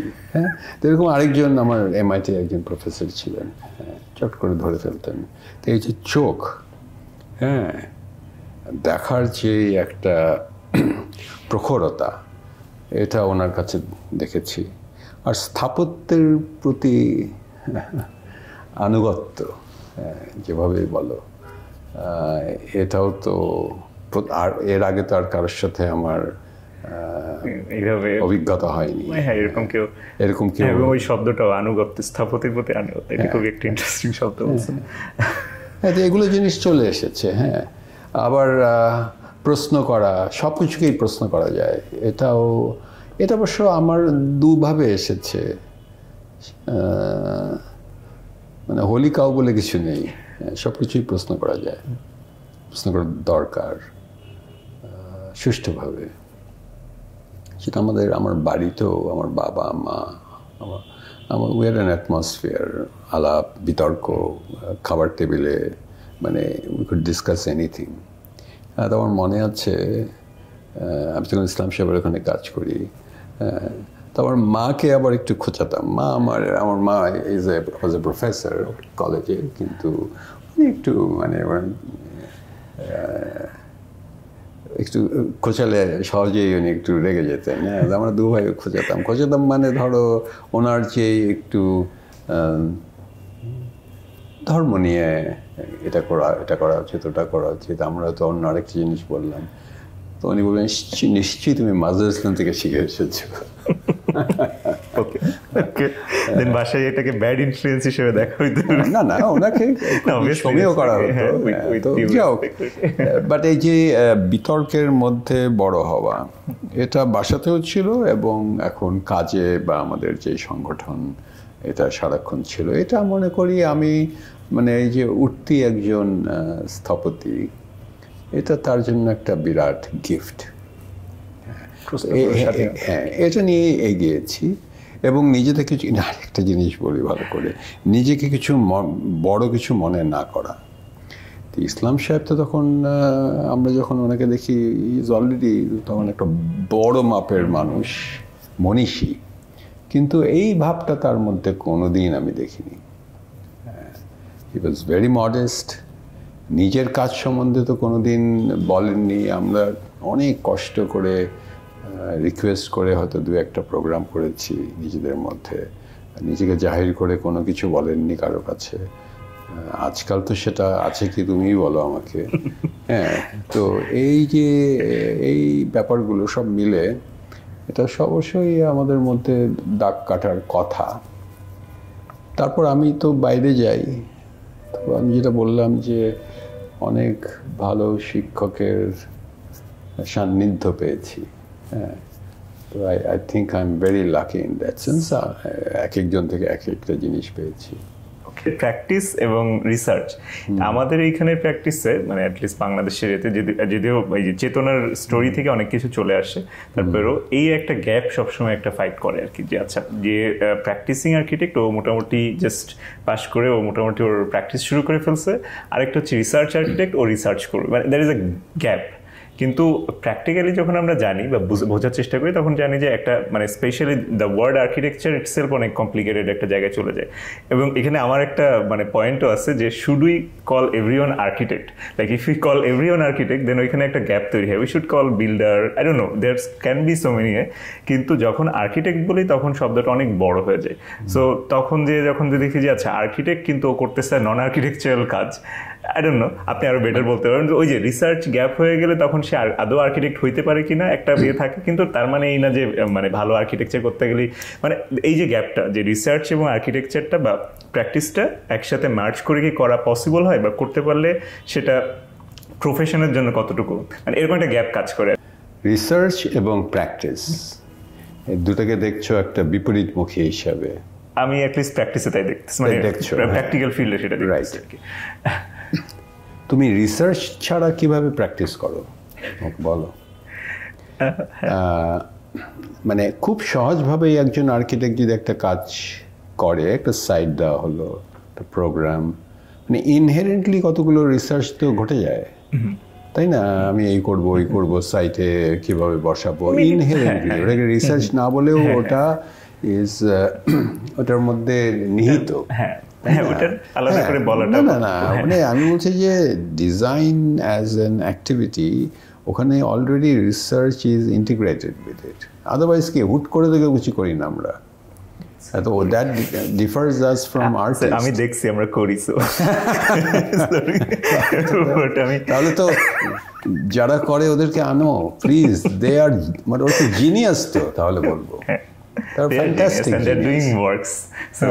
জিনিয়াস টাইপ কাজ করছে, মানে not genius type but they are doing work, so হতে পারে প্রফেশন টিকে থাকতেছে, সো মেবি প্রফেশন তো কাজ করাই, মানে কাজ আমাদের দেশে এখন কাজের বাহার, কাজ হচ্ছে, কাজ করছি এখন, কোর্টে ওটার মূল্য কি ইভ্যালুয়েশন। কিন্তু স্যার ওই যে মানে একটু যদি ইলাবোরেট করি ওইখানে আমি বলছি রিসার্চ এবং প্র্যাকটিসে না, কিন্তু স্যার এই যে ইউজারের একটা ব্যাপারের মধ্যে চলে আসে, দেয়ার আর ইউজার্স অলসো, মানে এটা যদি মানে আপনি আরেকটু গ্রাউন্ড দিলে আমার মনে হয় এটা একটু বেটার হবে। সেটা হচ্ছে যে আরেকটা ডিবেট, যেটা ইভেন ইসলাম স্যারও বলতো যে আপনি যদি 2 টাকায় কাজ করতে পারেন 5 টাকা কেন খরচ করবেন, কিন্তু দেয়ার আর পিপল যারা আসলে 2 টাকা যায় 200 টাকা খরচ করতে রাজি আছে, বিকজ অন্য জিনিস না, বাট এই কিন্তু স্যার ওইখানে যেহেতু এটা একটা প্রফেশন এবং ওইখানে ধরেন একজন সেন্সিবল আর্কিটেক্ট কখনোই সেটা করতে চাবে না, এটা খুবই লজিক্যাল, কিন্তু দেয়ার আর পিপল যারা করতে চাবে, obviously there is a gap. ওটা তো এই টপিকে আসছে কি রিসার্চ ভার্সেস প্র্যাকটিস, কিছুটা চলে আসে, ওটা তো প্র্যাকটিসের মধ্যেই কতগুলো বেমানান জিনিস করা, প্র্যাকটিসের মধ্যে। ইসলাম সাহেব তো ওয়াজ এ প্র্যাকটিশনিং আর্কিটেক্ট, তাই না? হ্যাঁ, তো প্র্যাকটিস এই জিনিসে যেটা বললা, ইসলাম সাহেবের প্যারামিটারে ওটা খাটে যায় না, এই জন্য যে তুমি এথিক্যালি কাজ করছো না, প্র্যাকটিসে এথিক্সের একটা ব্যাপার চলে আসে, মানে যা করতে দেবে যেটাই হোক সেটা করবো কেন। হ্যাঁ, তো এটা আরেক জিনিস। But I want to return to research versus practice. ভার্সেসটা হয়ে আছে, but it should not be like that. অনেকে আর্কিটেক্টরা যারা পিওরলি রিসার্চের কাজ করে, মানে তারা ওই ডিজাইন প্রোডাকশনে নাই, ওটাও জরুরি। তারা কি আর্কিটেক্ট? অনেক হিস্টোরিক্যালি বলতে 200-300 বছরের ইতিহাসে অনেক আর্কিটেক্ট ছিলেন যারা একটাও বাড়ি করেননি, কিন্তু তাদের যেই কাজ, হিউজ ইম্প্যাক্ট অন আর্কিটেকচার। ধরো ওই ইটালিয়ান আর্কিটেক্ট পিরেনেজি, তারপরে একটা ছোট্ট ওই টুমস্টোন আছে, তাছাড়া he did not do anything. যা করেছে দিস বিউটিফুল এচিংস, এগুলো। হ্যাঁ, তো that was shocking to other architects, এবং এটা ইন্সপায়ার্ড জেনারেশনস। এখনও পিরেনেসির কাজ ডিসকাস করা হয়, বাট ও তো মানে ওই প্র্যাকটিসিং আর্কিটেক্ট না। তো এটা কি malpractice, non practice? This is also a kind of practice. এরকম আরও আছে। কন্টেম্পোরারি আর্কিটেক্ট আছে, জন হেডাগ, কুপার ইউনিয়নের ডিন ছিলেন, তার কত 3-4টা বাড়ি আছে, বাট ওনার ইম্প্যাক্ট হচ্ছে এডুকেশনের মাধ্যমে, because he was a fantastic teacher, আর তার বই আর ছবি, দ্যাট এর ইম্প্যাক্ট আমাকেও ইম্প্যাক্ট করেছে। তো আমি আরও নাম বলতে পারি। হ্যাঁ, নন আর্কিটেক্টস অনেক আছে ইতিহাসে, মানে রিসেন্ট 200-300 বছরের ইতিহাসে, যাদের লেখা বা কাজ, আমি পিরেনেসির কথা বললাম, একজন ফরাসি প্রিস্ট ছিলেন, লজিয়ে, এসে অন আর্কিটেকচার, ছোট্ট বই, that changed the direction of architecture. হ্যাঁ, তো মানে একটা হলো সরাসরি প্র্যাকটিস, বাড়ি বানাবার কাজ, হ্যাঁ, ওটার একটা জিনিস। আরেকটা হচ্ছে বাড়ি নিয়ে চিন্তা ভাবনা, গবেষণা, লেখা, অনুসন্ধান, অ্যানালিসিস। এটা যে কেউ করতে পারে, মানে আর্কিটেক্ট হতে হয় না, বাট মানে আর্কিটেকচারটা প্রখরতা লাগে, পড়াশোনা লাগে, এবং ইতিহাসে এরকম আছে যে নন আর্কিটেক্টদের কাজ, তো ওটা হলো রিসার্চ বেসড। আর হ্যাঁ, তো but back to the point, যে রিসার্চের কাজ আর্কিটেক্টরাও করে, শুধু রিসার্চের কাজ করে, and that may have an impact on design. অনেকে আবার আজকাল অনেক আর্কিটেক্ট আছে, তারা রিসার্চ এলিমেন্টটা ডিজাইনে খুব শক্ত করে আনেন, এবং তারা ক্লেম করেন design is a research practice. হ্যাঁ, এটা ধরো কিরণ টিম্বারলেক, আমেরিকার নাম করা আর্কিটেক্ট, ফিলাডেলফিয়া বেসড, ওদের এটা একটা motto, design research, design as research. হ্যাঁ, তো এটা এটা if you are very systematic about it, আর যদি মনের মধ্যে গেঁথে থাকে, ইউ ক্যান একটা মেথোডোলজি দাঁড় করানো যায় যে আমি একটা কাজ শুরু করব, কী কী টপিক আমি আরও অ্যানালাইজ করব, রিসার্চ করব, কেস স্টাডি দেখব, ওটা ছোট করে বানাবো, ওটা টেস্ট করব, হ্যাঁ, তারপরে আগাবো। হ্যাঁ, তো এটা তো বহু আর্কিটেক্টরা করতে হয়, হুট করে হয় না। হুট করে যেটা ওটা নিয়ে আলাপ করার আমার কোনো ইচ্ছে নেই। Identity of Bangladeshi architecture, since you have been studying এবং অবজার্ভিং বাংলাদেশি আর্কিটেকচার, আমি যদি বলি যে ডিফাইন বাংলাদেশি আর্কিটেকচার। না, আইডেন্টিটি তো 80-র দশকে একটা বড় জিনিস ছিল, কালচারাল আইডেন্টিটি, তার পাশাপাশি আর্কিটেকচারাল আইডেন্টিটি। তখন তো সারা পৃথিবীতে রিজিনালিজম টপিকটা বেশ জোরসোরে এটা নিয়ে আলোচনা হচ্ছে। তারপরে আমরা তো রিজিনালিজম ইন আর্কিটেকচার কনফারেন্সটাই করলাম, আর পাশাপাশি আমরা তখন তোষি কোরিয়াদের কাজ দেখলাম, অন্যান্য ভারতীয় স্থপতি তারা কেমন করে এই উপমহাদেশের পরিস্থিতি, ইতিহাস, সংস্কৃতি এটাকে ভিত করে মডার্ন আর্কিটেকচারটাকে নিংড়িয়ে নতুন করে সাজানো যায় কীভাবে, যেটার এই উপমহাদেশীয় সংস্কৃতি থেকে আলাদা কিছু নয়। এটা একটা বিরাট একটা এক্সারসাইজ চলছিল এবং তারা অবশ্যই সফলভাবে কাজ করছিলেন। কিন্তু এটা বড় ইতিহাস, আমি বলবো। এর সাথে কর্বুজিয়ে চণ্ডীগড়ে, আহমেদাবাদে, কান, ঢাকাতে তাদেরও কন্ট্রিবিউশন অনেক। এই যেটা মনে হচ্ছিল দ্বন্দ্বমুখর, আধুনিক স্থাপত্য আর লোকাল স্থাপত্য, এটা এরকম একটা সম্পর্ক, এরকম না হয়ে এইরকম হতে পারে, তাই না? হ্যাঁ, একটা আরেকটার সাথে তাল মিলিয়ে আগাতে পারে। এবং যাদের নাম বললাম, আমি বলবো ইসলাম সাহেবও, বাট ইসলাম সাহেবের কাজটা হয়তো আর একটু রেফারেন্স বর্জিত। উনি কোনো সময় কোনো কালচারাল রেফারেন্স সরাসরি কালচারাল রেফারেন্স দিতে চাইনি। না, উনি সরাসরি আমার প্রশ্ন করেছি তাকে, তখন মানে হয়তো আক্ষেপ করে প্রশ্ন করেছি কেন সিম্বলিজম নাই, উনি ঠিক সুন্দর করে উত্তর দিয়েছেন, এটা আমরা জানি সবাই। হ্যাঁ, কিন্তু এই যে একটা স্থান, জায়গা, একটা কালচারের সাথে আধুনিক স্থাপত্য কিভাবে সম্পর্ক তৈরি করবে, বা ওটার থেকে কিভাবে উঠে এসে আধুনিক একটা প্রকাশভঙ্গি হবে, এটা অনেকভাবে করা যায়। এটা ওই শুধু মানে মোটিভ, সিম্বল, রেফারেন্স দিয়েই শুধু না, সেটাও হতে পারে, এটা হবে না যে তা না, বাট আমি বলছি অন্যভাবে হতে পারে। সেটা হতে পারে টাইপোলজিক্যাল রেফারেন্সে, মানে আর্কিটেকচারাল টাইপোলজি, মানে আমাদের এই বাংলাদেশের কতগুলো আর্কিটেকচারাল টাইপোলজি শত বছর ধরে আছে, এখনও বর্তমান, এবং ওটার ভ্যালিডিটি এখনও আছে। কারণটা কেন? কারণ ওই টাইপোলজি ডেভেলপ করেছে এই আলো, বাতাস, আবহাওয়ার কারণে, তাই না?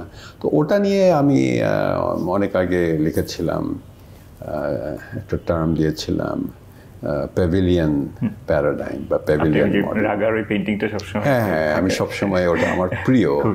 বাংলা রাগিনী, যেটা নামই তো বাংলা রাগিনী। হ্যাঁ, একজন বসে আছেন, যোগী একজন বসে আছেন, একটা একটা গম্বুজের মতো আছে, আর জাস্ট কলাম, দেয়াল নেই, আর প্ল্যাটফর্মটা স্তরে স্তরে উঠে আছে, বেশ উঁচু। বা তুমি যেটা লক্ষ্য করো, এই বাড়িটা মানে ঘরটা, প্যাভিলিয়নটা সবচেয়ে বড় জিনিস না, and you must analyse the architecture of the pavilion. মানে দেয়াল নেই, ছাদটা আছে। তো প্যাভিলিয়ন প্যারাডাইমে হচ্ছে যে সবচেয়ে ছাদটা জরুরি, বৃষ্টি আর রোদ ঠেকাবার জন্য, আর দেয়াল না থাকলে ভালো, কারণ আমি চাই যে যেটাকে ক্রস ভেন্টিলেশন বলি, হ্যাঁ, বাতাসটা সরাসরি চলে যাবে। তবে ওটাও আমি আমার লেখাতে বলেছিলাম যে সবচেয়ে ভালো দেয়াল ছাড়া, কিন্তু আমাদের প্রাইভেসি বা সিকিউরিটি বা অন্যান্য কারোর জন্য কোনো না কোনো দেয়াল লাগে। তো দেয়াল দিলে ওটা পোরাস দেওয়াল হলে ভালো, মানে ক্রস ভেন্টিলেশন, এটাই তো চ্যালেঞ্জ। হ্যাঁ, যে দেয়াল দিতে হবে, কিন্তু দেয়ালের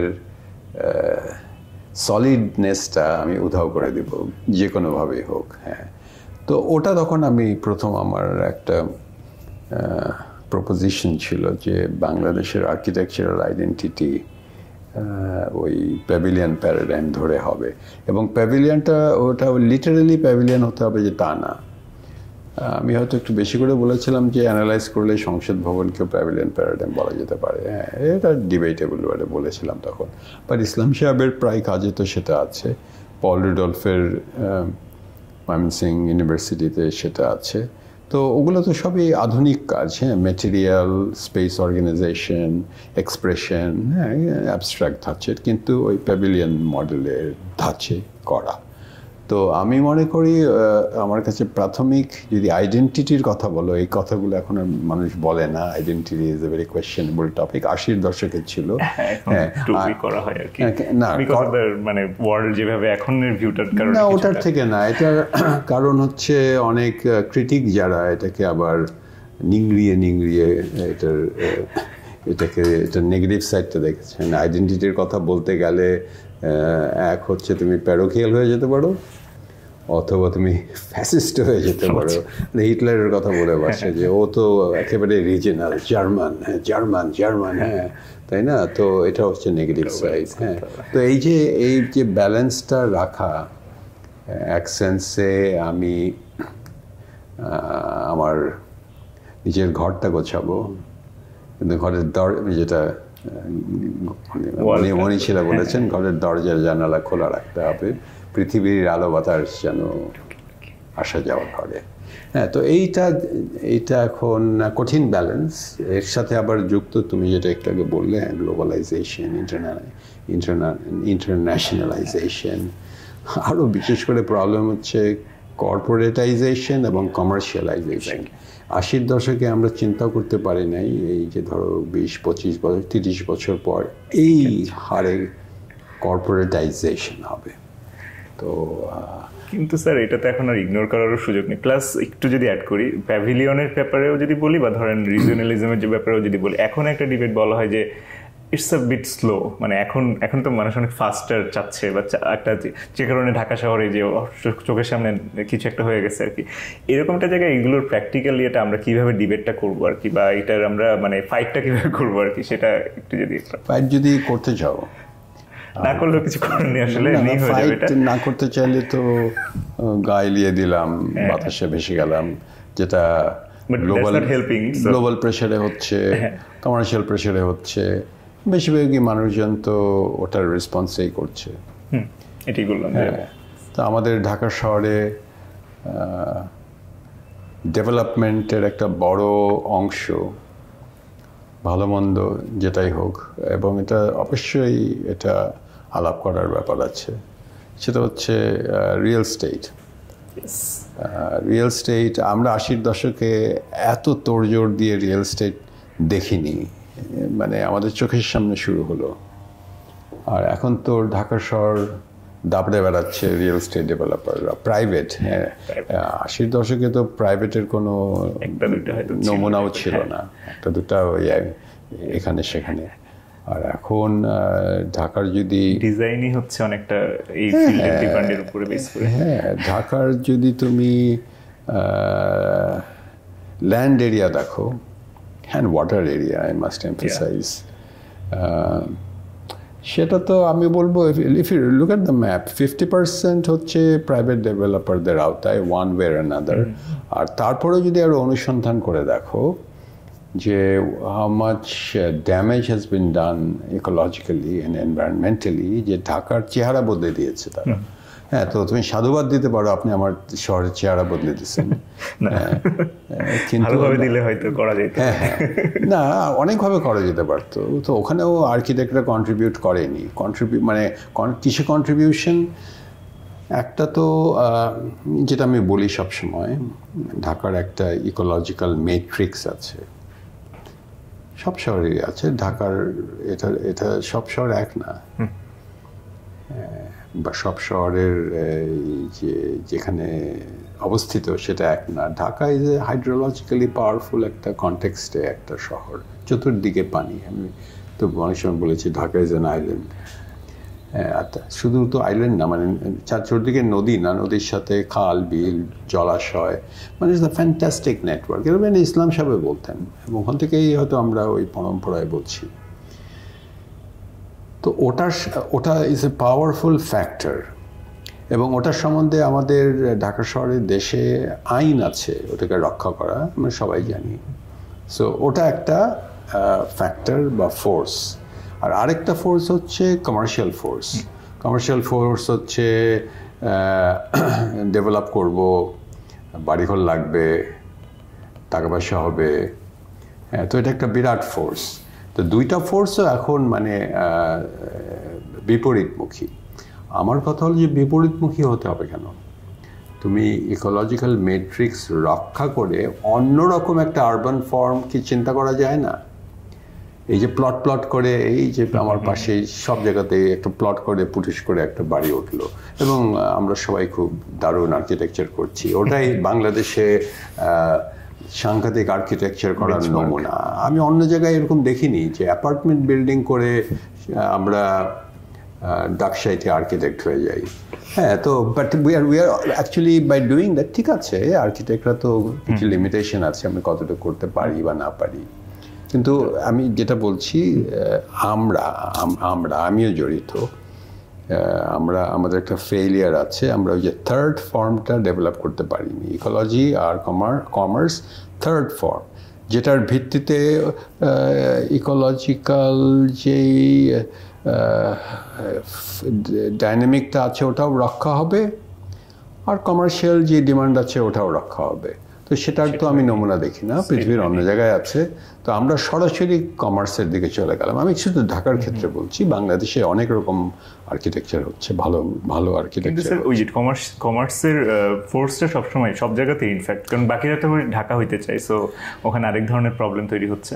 হ্যাঁ, এমনি ঢাকায় মানে is a kind of dystopia, এখন সবাই ডিস্টোপিয়াকে মডেল হিসেবে বিভিন্ন জায়গায় করতে যাচ্ছে। হ্যাঁ, মানে আমি এটা অনেক জায়গায় বলেছি, শুনেছ হয়তো, ইংরেজিতে বলি, বাংলাতেও বলি। বাংলাতে হচ্ছে যে মানে আর্কিটেক্টরা দারুণ দারুণ বাড়ি বানাচ্ছে, শহর যাচ্ছে ভেস্তে। এটা কি তুমি অস্বীকার করবে? তাহলে মানে কি, there is a problem, big problem, কোথাও একটা গন্ডগোল আছে। তো আমরা শহরটা গোছাতে পারছি না, শহর গোছাতে না পারার মানে যে অনেকগুলো, এটা নিয়ে আমাদের এখানে কাজ করি আমরা। এক হচ্ছে আমরা আমাদের পাবলিক রেলম, পাবলিক স্পেস আমরা কিছুই করতে পারিনি, গোছাতে পারিনি। ইনফ্যাক্ট পাবলিক রেলমে খামচে আমরা এটাকে প্রাইভেটাইজ করেছি। এটা তো আমরা মানে ইন সাম ওয়েজ আমরা আসলে ডেভেলপারের ডিমান্ড ছাড়া তেমন কোনো কিছুতে হাত দিই নাই আর কি। আমরা ল্যান্ডফিল করতেছি, এখনো তো স্টিল নাও ল্যান্ডফিলের মানে সব দোষে ডেভেলপারের না। তো আমরা ডেভেলপার কেউ ওনাদের বুঝানো, বা আমরা যেটা করেছি, জানি না তুমি কতটুকু গুরুত্ব দিবে, আমরা কিন্তু নিজেদের মতো কাজ করে, ড্রয়িং করে, মানে একটা ভিশন দেখানো, ওটার এক্সিবিশন করেছি। জানি না এটা কারোর নজরে আসে বা ইম্প্যাক্ট করে, কিছুটা এসেছে, আমাদের সুযোগ হয়েছে সিটি কর্পোরেশনগুলোতে কথা বলার, কিছু হয়তো অ্যাডাপ্টেড হয়েছে মনে করি। আর এটা আবার সময় লাগে, শহর একটা মানে একদিকে খুব সুইফটলি অনেক কিছু হয়, আবার অনেকগুলো খুবই স্লো প্রসেস। হ্যাঁ, তো এই জিনিসটা নিয়ে তো আর কাজ হচ্ছে না, আলোচনাও হচ্ছে না। আমাদের যে সবার আর্কিটেক্টদের সংগঠন আছে, কতখানি আলোচনা হচ্ছে অন্য দিকের, মানে আমি যে টপিকগুলো বলছি সেটার আলোচনা আমি খুব একটা দেখছি না।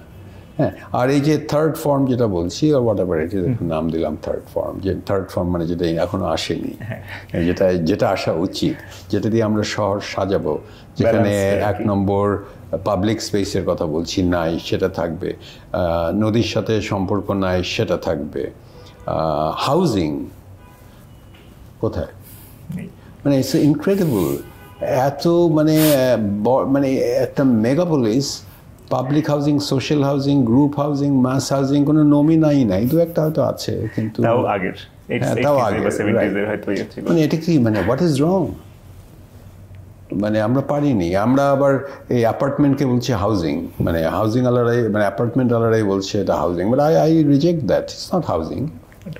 হ্যাঁ, তো এতে কি হয়েছে, মানে এখন যেগুলো ঘটছে এতে ঢাকার ল্যান্ড ভ্যালু বেড়েছে ক্রেজি লেভেলের, মানে অনেক এর থেকেও বেশি থাকে আর কি। যাদের অলরেডি অনেক কিছু আছে তারাই আরো অনেক কিছু পাচ্ছে, আর যাদের নেই বা যারা সীমিত তাদের জন্য কিছু নেই সিস্টেমে। তো এটা তো এইভাবে তো শহর হয় না। স্যার কোথাও কি তাহলে এরকম হয়ে যায় যে আসলে আমরাই একটু খারাপ মানুষ আছি বা অ্যাসপিরেশনালি, কারণ দিন শেষে যেটা হচ্ছে মার্কেটের ডিমান্ড আছে এবং সেটা ফিল আপ করা হচ্ছে মোটামুটি একদম মোটা দাগে যদি বলা হয় সেটাকে করা হচ্ছে, কিন্তু কেউই কোনোভাবে এর মধ্যেও আচ্ছা ঠিক আছে আমি তো বাসা নিলাম, ধরেন গুলশান এভিনিউ বা গুলশান বনানীর বাসাগুলোর কথা যদি বলি, মানে ঢাকার বা বাংলাদেশের সব থেকে টপ টায়ার এগুলো যত সুন্দরই ডিজাইন করি আমি ওঠার পরে তো আরেকটা দেয়ালই দেখি।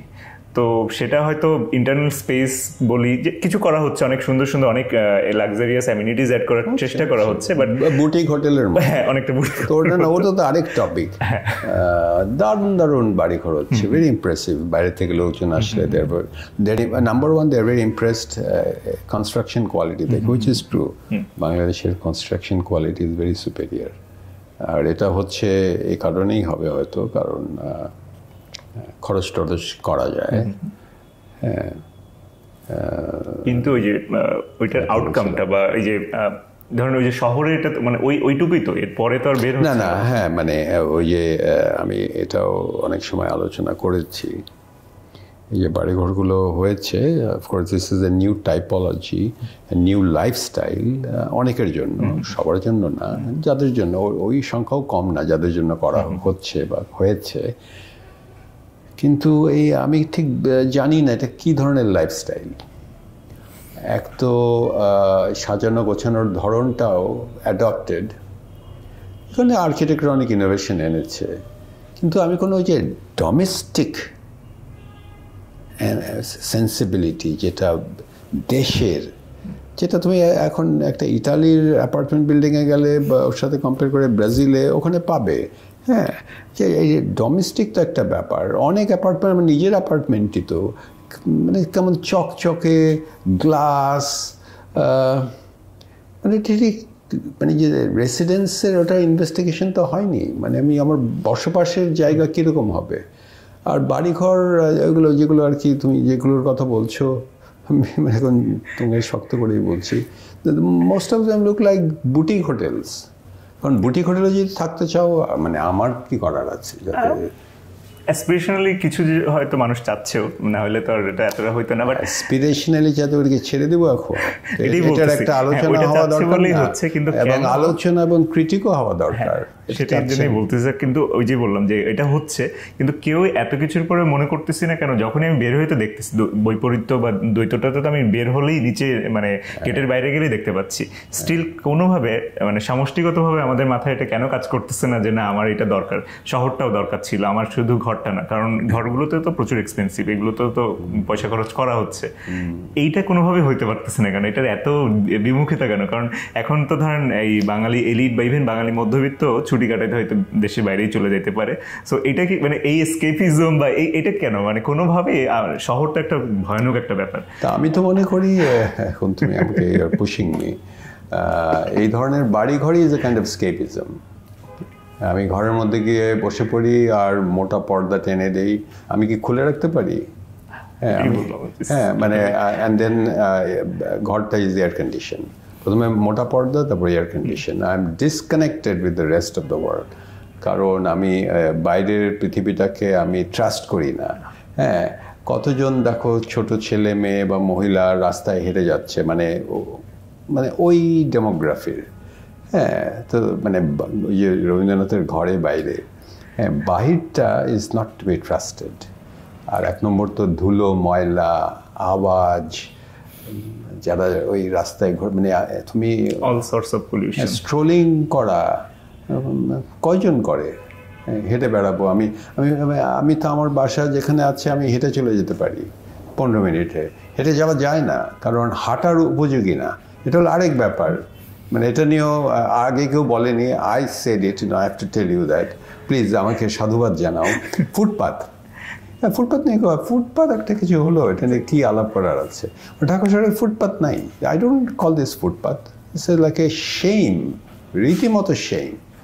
এটা সবার জন্য, মানে সিটি কর্পোরেশন থেকে শুরু করে যারা করেন, আমরা কিছুটা বোঝাবার চেষ্টা করেছি।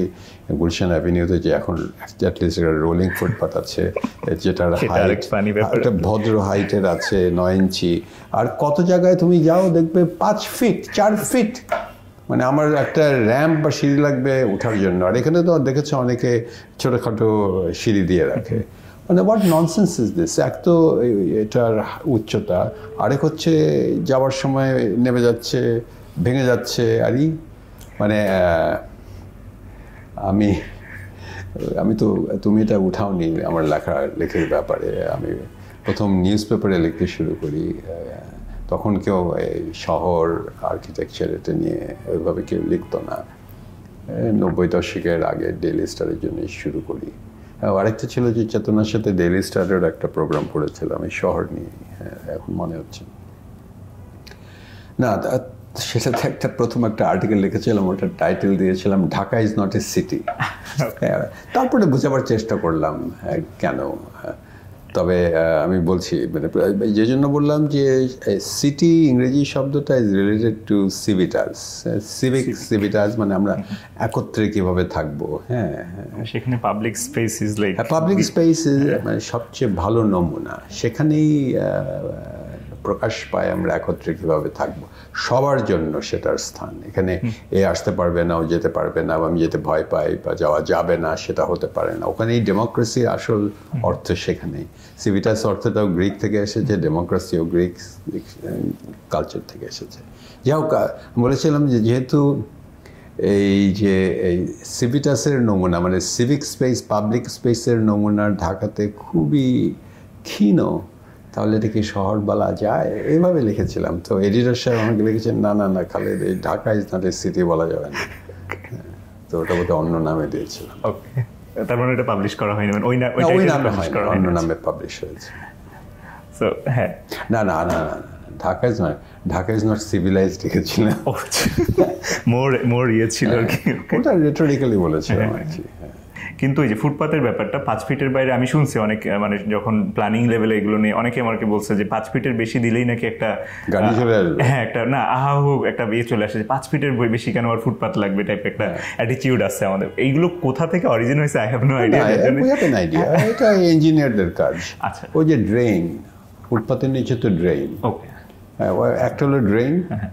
তো ড্রেন এত উঁচু হবে কেন আমি তাও জানি না। ট্রেন তো নিচে হতে পারে, আর ড্রেন তো গাড়ির রাস্তার নিচে হতে পারে, ফুটপাতের নিচে হবে কেন? আরেকটা ওনাদের কি একটা মারাত্মক আর্গুমেন্ট যে ওই যে অন্য সব জায়গায় তো ফুটপাত গাড়ির রাস্তার থেকে 3, 4, 5 ইঞ্চির বেশি না, গাড়ি উঠে যাবে। ও ওকে, গাড়ি উঠে যাবে। তাহলে এটা তো সলভ করার কত রকম পন্থা আছে। তো এখন এই লজিক তুমি বোঝাও ওনাদের। এই জন্য মানে আমরা ফুটপাথ 3 ফিট 4 ফিট করেছি। কি মারাত্মক। আপনার সব লেখায় বা আপনার ইভেন মানে লেটার ফিলোসফিতে খুব স্ট্রংলি যেটা আসে, ওয়েট আরবানিজমের কথাটা খুব স্ট্রংলি আসে।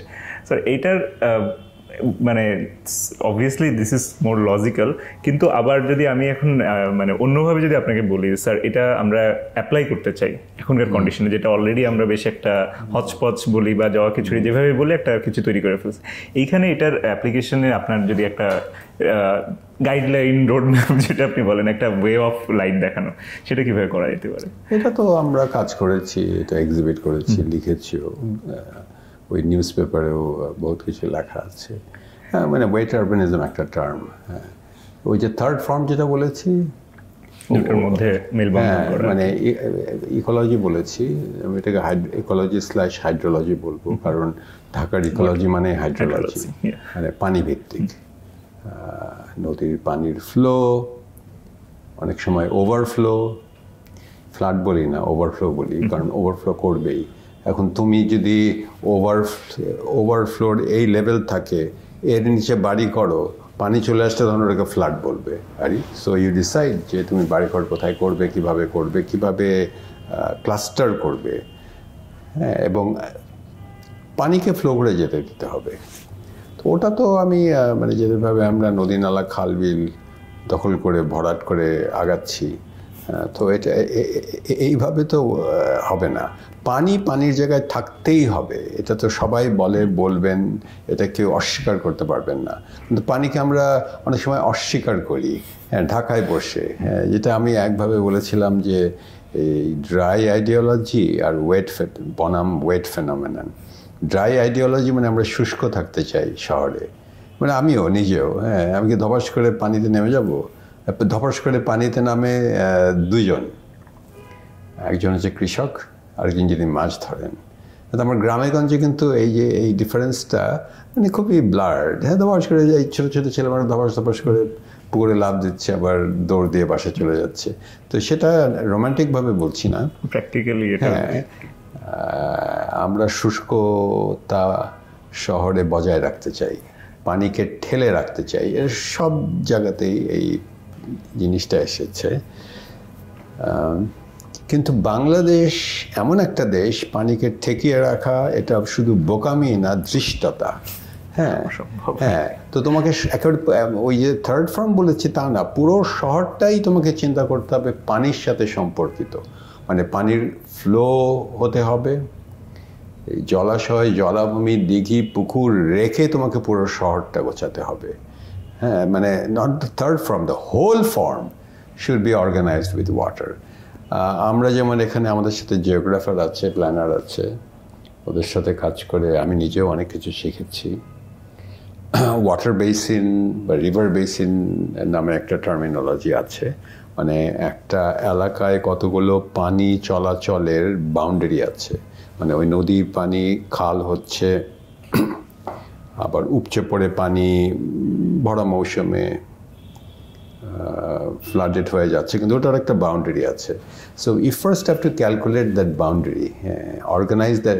আর ওটা ধরে তোমাকে কোথায় বাড়িঘর হবে, কোথায় ইন্ডাস্ট্রি হবে, কোথায় রাস্তা হবে, ওটা চিন্তা করতে হবে। হ্যাঁ, তো আমি মনে করি আমাদের প্ল্যানিংয়ের নাম্বার 1 প্রায়োরিটি হবে এই ওয়াটার বেসিন রক্ষা করা, ওয়াটার বেসিন ধরে প্ল্যানিং করা।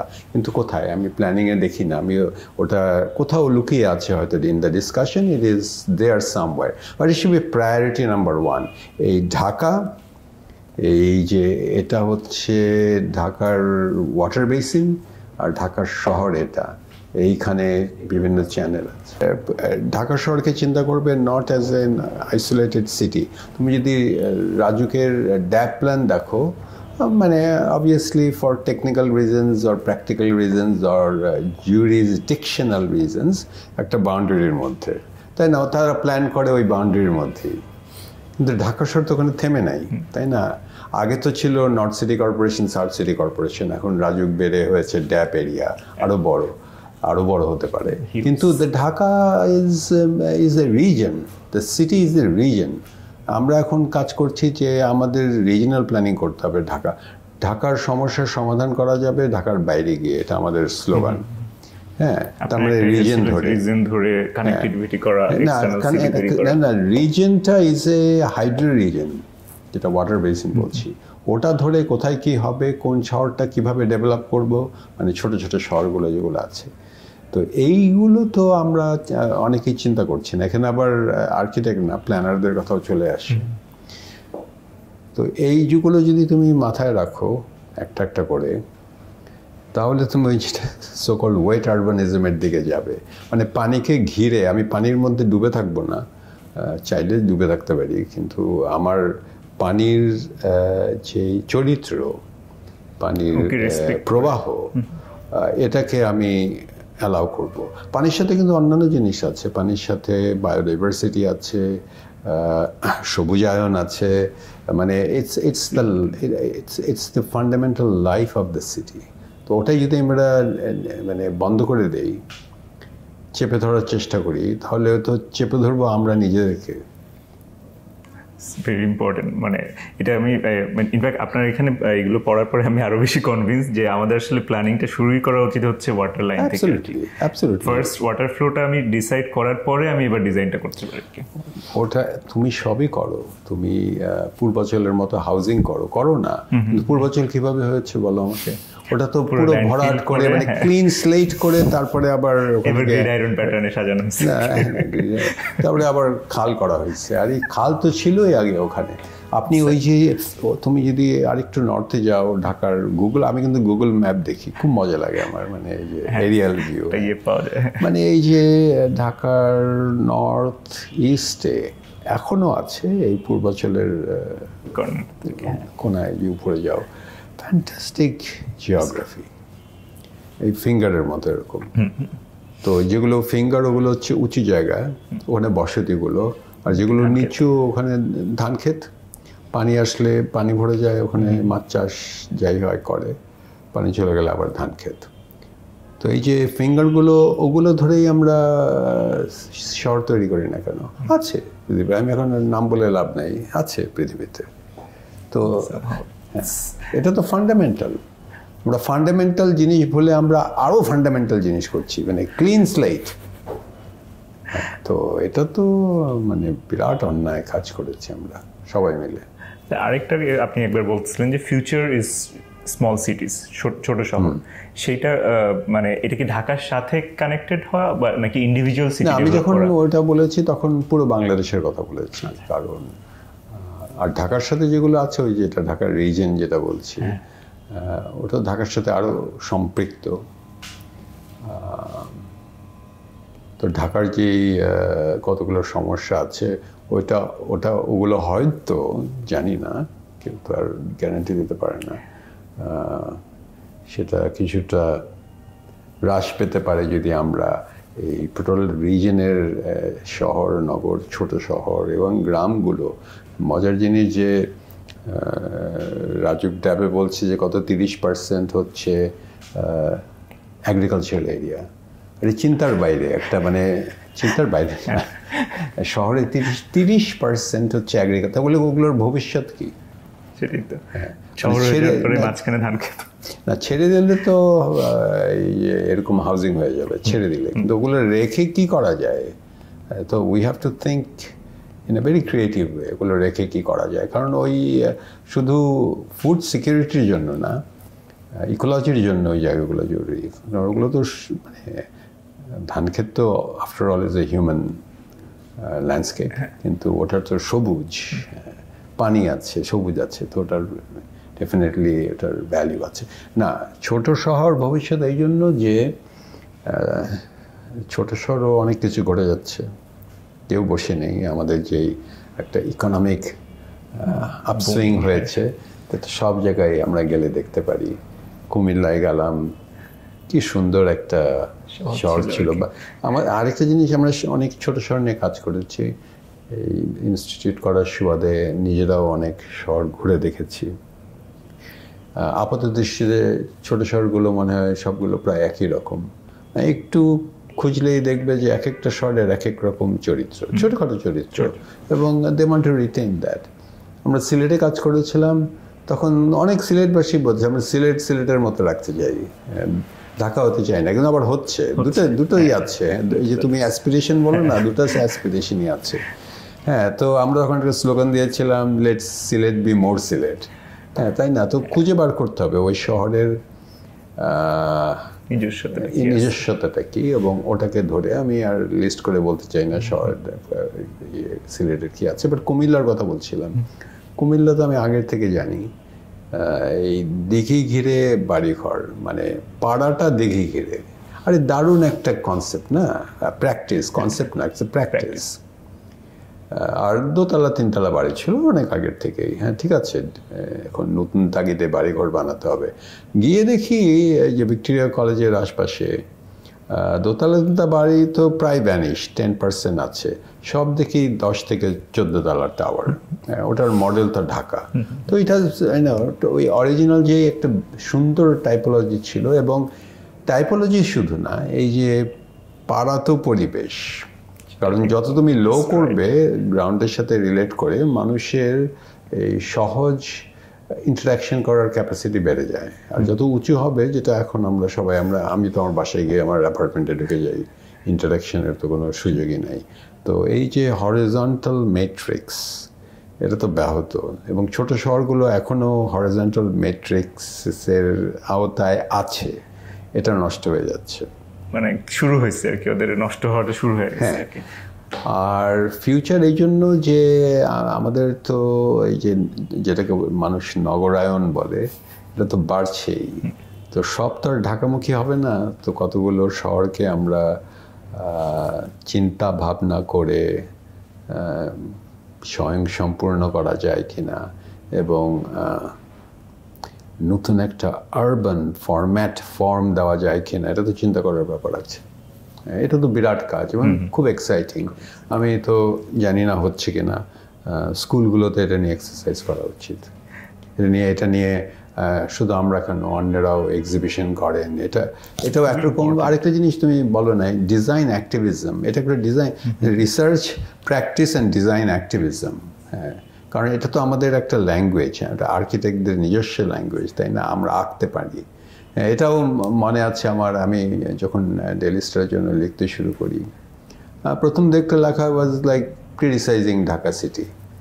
তো দেখলাম যে এটা তো যে কেউ পারে। হ্যাঁ, মানে জার্নালিস্টের দেবে, ডেইলি খবর কাগজ খুলো, ওই ক্রিটিসিজম, এখানে ময়লা জমছে, এখানে পলিউশন হচ্ছে, এখানে মারামারি কাটাকাটি হচ্ছে। তো এইটা তো লেখার কোনো কিছু লাভ নাই। And as an architect, why should I do that? So therefore আমার লেখার সাথে আর্কিটেক্ট হয়ে লেখার একটা খুব শক্ত একটা উদ্দেশ্য ছিল, যে আমি কি হতে পারে সেটা নিয়ে কথা বলতে পারি। আর যেহেতু আমি আঁকতে পারি, সবগুলো আর্টিকেলের সাথে দু একটা ছবি থাকতো, ওখানে ছবি দেওয়া তো একটু লিমিটেড, তো ছবি দিয়ে দেখাতাম। তো আমি ওটাকে ডিজাইন অ্যাক্টিভিজম বলবো। এটা আরও অনেক করা উচিত। আপনার একটা কথা আমার খুব ইন্টারেস্টিং মনে হয়েছিল, যে ফ্লাড ব্যাপারটা আমাদের দেশে, আই ডোন্ট নো, ফ্লাড তো মানে আমরা বেসিন, এটা তো মোটামুটি আজকে হয়নি, আগে থেকেই ছিলাম, কিন্তু স্টিল রিসেন্ট টাইমে মেবি এটা আরও বেশি আমরা এভাবেই মাথায় নিয়ে ফেলছি যে আমরা মোটামুটি ফ্লাড প্রন একটা এরিয়াতে বাস করি। কিন্তু ওয়ান অফ দ্য ইয়েতে আমি শুনছিলাম যে আপনি বলতেছেন যে তো মানে ইউরোপে 8 মাস বরফ থাকে, তো সেটা তো ওরা ডিজাস্টার বলতেছেন, আমরা কখনো ফ্লাডটাকে ডিজাস্টার হিসেবে দেখাচ্ছি কেন? পানি আসবে, পানি যাবে, কিন্তু ওইটার কন্ট্রারি একটা জিনিস দেখা যায়, ফ্ল্যাশ ফ্লাড তো আমাদের মোটামুটি প্রতি বছরই হয়। তো স্টিল আমাদের যদি একটু রুরাল হাউজিংয়েও যাওয়া হয়, ওইভাবে কেউ ফ্লাড নিয়ে চিন্তা করে না, লাইক ভেসে যাচ্ছে, আবার সে গ্রাউন্ড থেকেই বাড়ি বানাচ্ছে, নট একটু হাইট বা, মানে আমি বলতেছি না যে এটাই বেটার ডিজাইন, আমি জাস্ট বললাম যে ওইটাকে অ্যাড্রেস করে ওইভাবে কোনো তৈরি হয় না। এটা কি কোনো রিজন আছে আমরা কেন এটাকে, মানে আমরা ভুলে যাই খুব দ্রুত টাইপের কোনো ব্যাপার? যে ওটা তো আগেই বললাম যে আমরা শুষ্ক থাকতে চাই না, ঢাকা না, আমি বলছি যে কোনো জায়গায়, টোটাল দেশটাতেই আর কি। ঢাকা তো থাকেই, ঢাকা তো এমনি ধরেন আমরা সব ভুলেই ঢাকায় আসি টাইপের একটা জায়গা, বাট ঢাকার বাইরের এরিয়াগুলো, বা রিসেন্টলি ইভেন ফেনীতে হলো, বা ফেনী বা ওই জোনটাতে, ওটা তো ক্যাটাস্ট্রফিক ঘটনা। তো মানে যেটা বড়ফালা দেশে ওখানেও হয়। এখন তো এটা তো ওভারঅল গ্লোবাল ক্লাইমেটের কারণে অনেক কিছু ঘটছে। স্পেনে 2 দিন আগে ফ্লাডে হলো, তার আগের বছর ইংল্যান্ডে হলো, যেগুলো জায়গাতে ফ্লাডিং কোনো সময় ক্যাটাস্ট্রফিক হয় না, সেখানে এখনও হচ্ছে। পাকিস্তানে কয়েক বছর আগে হলো, পাকিস্তানেও এরকম ক্যাটাস্ট্রফিক ফ্লাডের কথা আগে শুনিনি। তো সেটা তো অনেক কিছু এখন ঘটে যাচ্ছে প্রেডিকশনের বাইরে, নতুন নতুন জিনিস আরও ঘটবে। কিন্তু এই যে সোকল ফ্লাডিং, আমি সোকল ফ্লাডিং বলছি কারণ আমি ফ্লাড শব্দটা কোটেশন মার্ক দিয়ে ব্যবহার করি। আমি আগেই বললাম কেন, আমরা কোন পানির ফ্লোর কোন লেভেলে আছি, তো ওটা যদি ডিসাইড করতে পারি, তাহলে ওই ফ্লো পানি, আবার যেহেতু আমরা ডেল্টাতে বসবাস করি, ওভারফ্লো হবেই। আমাদেরটা রেগুলার হয়, স্পেনে এই বছর হয়েছে, আবার কবে হবে কে জানে। আমরা প্রতি বছর আমাদের হবে। ফ্লাড আরেকটা জিনিস, আমাদের যেটা সিজনাল মনসুনাল ফ্লাডিং যেটা হয়, সেটা ঘিরেই আমাদের জীবনযাপন, গ্রামে, ছোট শহরে বা ঢাকাতে। তো মানে আমাদের বিরাট এলাকা জুড়ে মানুষ কিভাবে বসবাস করতে হয় তারা জানে, তারা অনেক মেকানিজম তৈরি করেছে। ওটাকে রেজিলিয়েন্স বলো আর যাই বলো, বা একটা তাদের মেকানিজম আছে, হ্যাঁ, এবং ওটা ঘিরে তাদের জীবনযাপন অনেক সময় স্কেলটা বড় করে হয়, তখন ডিজাস্টার হবে না যে হয় না যে তা না, আর ক্যাটাস্ট্রফিক হলে তো হতেই পারে, যেটা ফেনীতে হলো। তো এগুলো তো আমাদের চিন্তা করতে হবে। হ্যাঁ, মানে এটা প্রত্যেক বছর হওয়ার পরেও আমরা দেখা যায় যে হওয়ার পরে কিছুদিন হয়তো এটা নিয়ে একটু চিন্তা করি, বাট মানে তারপরে করি না। মানে বলা বলেই হয় হয়তো। ক্যাটাস্ট্রফিক ফ্লাড যেটা ফেনীতে হলো, তো ওটা তো larger sort of transnational water মুভমেন্টের ব্যাপার, ওটা ট্যাকল করা অনেক কমপ্লিকেটেড। তবুও আমাদের মানে আর্কিটেক্টরা বা ল্যান্ডস্কেপ আর্কিটেক্টরা, জিওগ্রাফাররা, প্ল্যানাররা এটা নিয়ে চিন্তা করা দরকার। আর যদি হাইপোথেটিক্যাল কাজ করে রাখেন, যদি আবার ওই অঞ্চলে এভাবে পানি আসেই, তাহলে আমরা বসবাস করব কিভাবে, আমাদের স্ট্রাকচার ইনফ্রাস্ট্রাকচার বাঁচিয়ে রাখবো কিভাবে, সেটা নিয়ে ডেফিনেটলি কাজ করা উচিত। আর আরেকটা হচ্ছে যেটা মানে লোকালাইজড ফ্ল্যাশ ফ্লাড, এই ঢাকা শহরে বৃষ্টি হলো, একদিন সারাদিন বৃষ্টি হলো আর পানি যাবার রাস্তা নেই, এটা তো misplanning, total misplanning. Sir, on that note আরেকটু জিজ্ঞাসা করবো, সেটা হচ্ছে যে টেকনোলজির ব্যবহার আমাদের স্পেশালি এখনকার সময় এসে, যেটা আমি একটু আপনাকে বলছিলাম যে আমি বলবো, সেটা হচ্ছে ধরেন আর্কিটেক্টদের একটা তো থাকে আমরা থিওরিটিক্যালি করতেছি, কিন্তু এখনকার সময়ে যেহেতু টেকনোলজি অনেক বেশি অ্যাডভান্স, আমরা এই সেম অ্যানালিসিস বলেন, ডেটা ড্রিভেন ডিসিশন নেওয়া, এই জায়গাগুলোতে আরও বেশি এফিসিয়েন্সির সুযোগ আছে। সেইটার কম্প্যারিজনে আমার একটা অবজারভেশন যে আমরা হয়তো স্টিল একটু এটা পিছিয়ে থাকি। হোয়াট ডু ইউ থিংক আপনার? হ্যাঁ, ওখানে তুমি ভালো প্রশ্ন করলে এটা বা টপিক ওঠালে, সেটা গোজ ব্যাক টু ওই যে রিসার্চ অ্যান্ড প্র্যাকটিস। আর তুমি যে ধরনের প্র্যাকটিসের কথা বললে, মানে পটাশ করে আমি করে ফেললাম, পটাশ করে তো করা যায় না। তোমাকে তো এই যে যেটাই করো, একটা ছোটো বাড়ি করো, কমপ্লেক্স করো, একটা আরবান এরিয়া করো, একটা ল্যান্ডস্কেপ করো, বা পুরো শহর করো, ডেটা ড্রিভেন ফাউন্ডেশন লাগবে, অ্যান্ড উইচ ইজ অ্যাক্সেসিবল, এবং অন্যেরা করছে।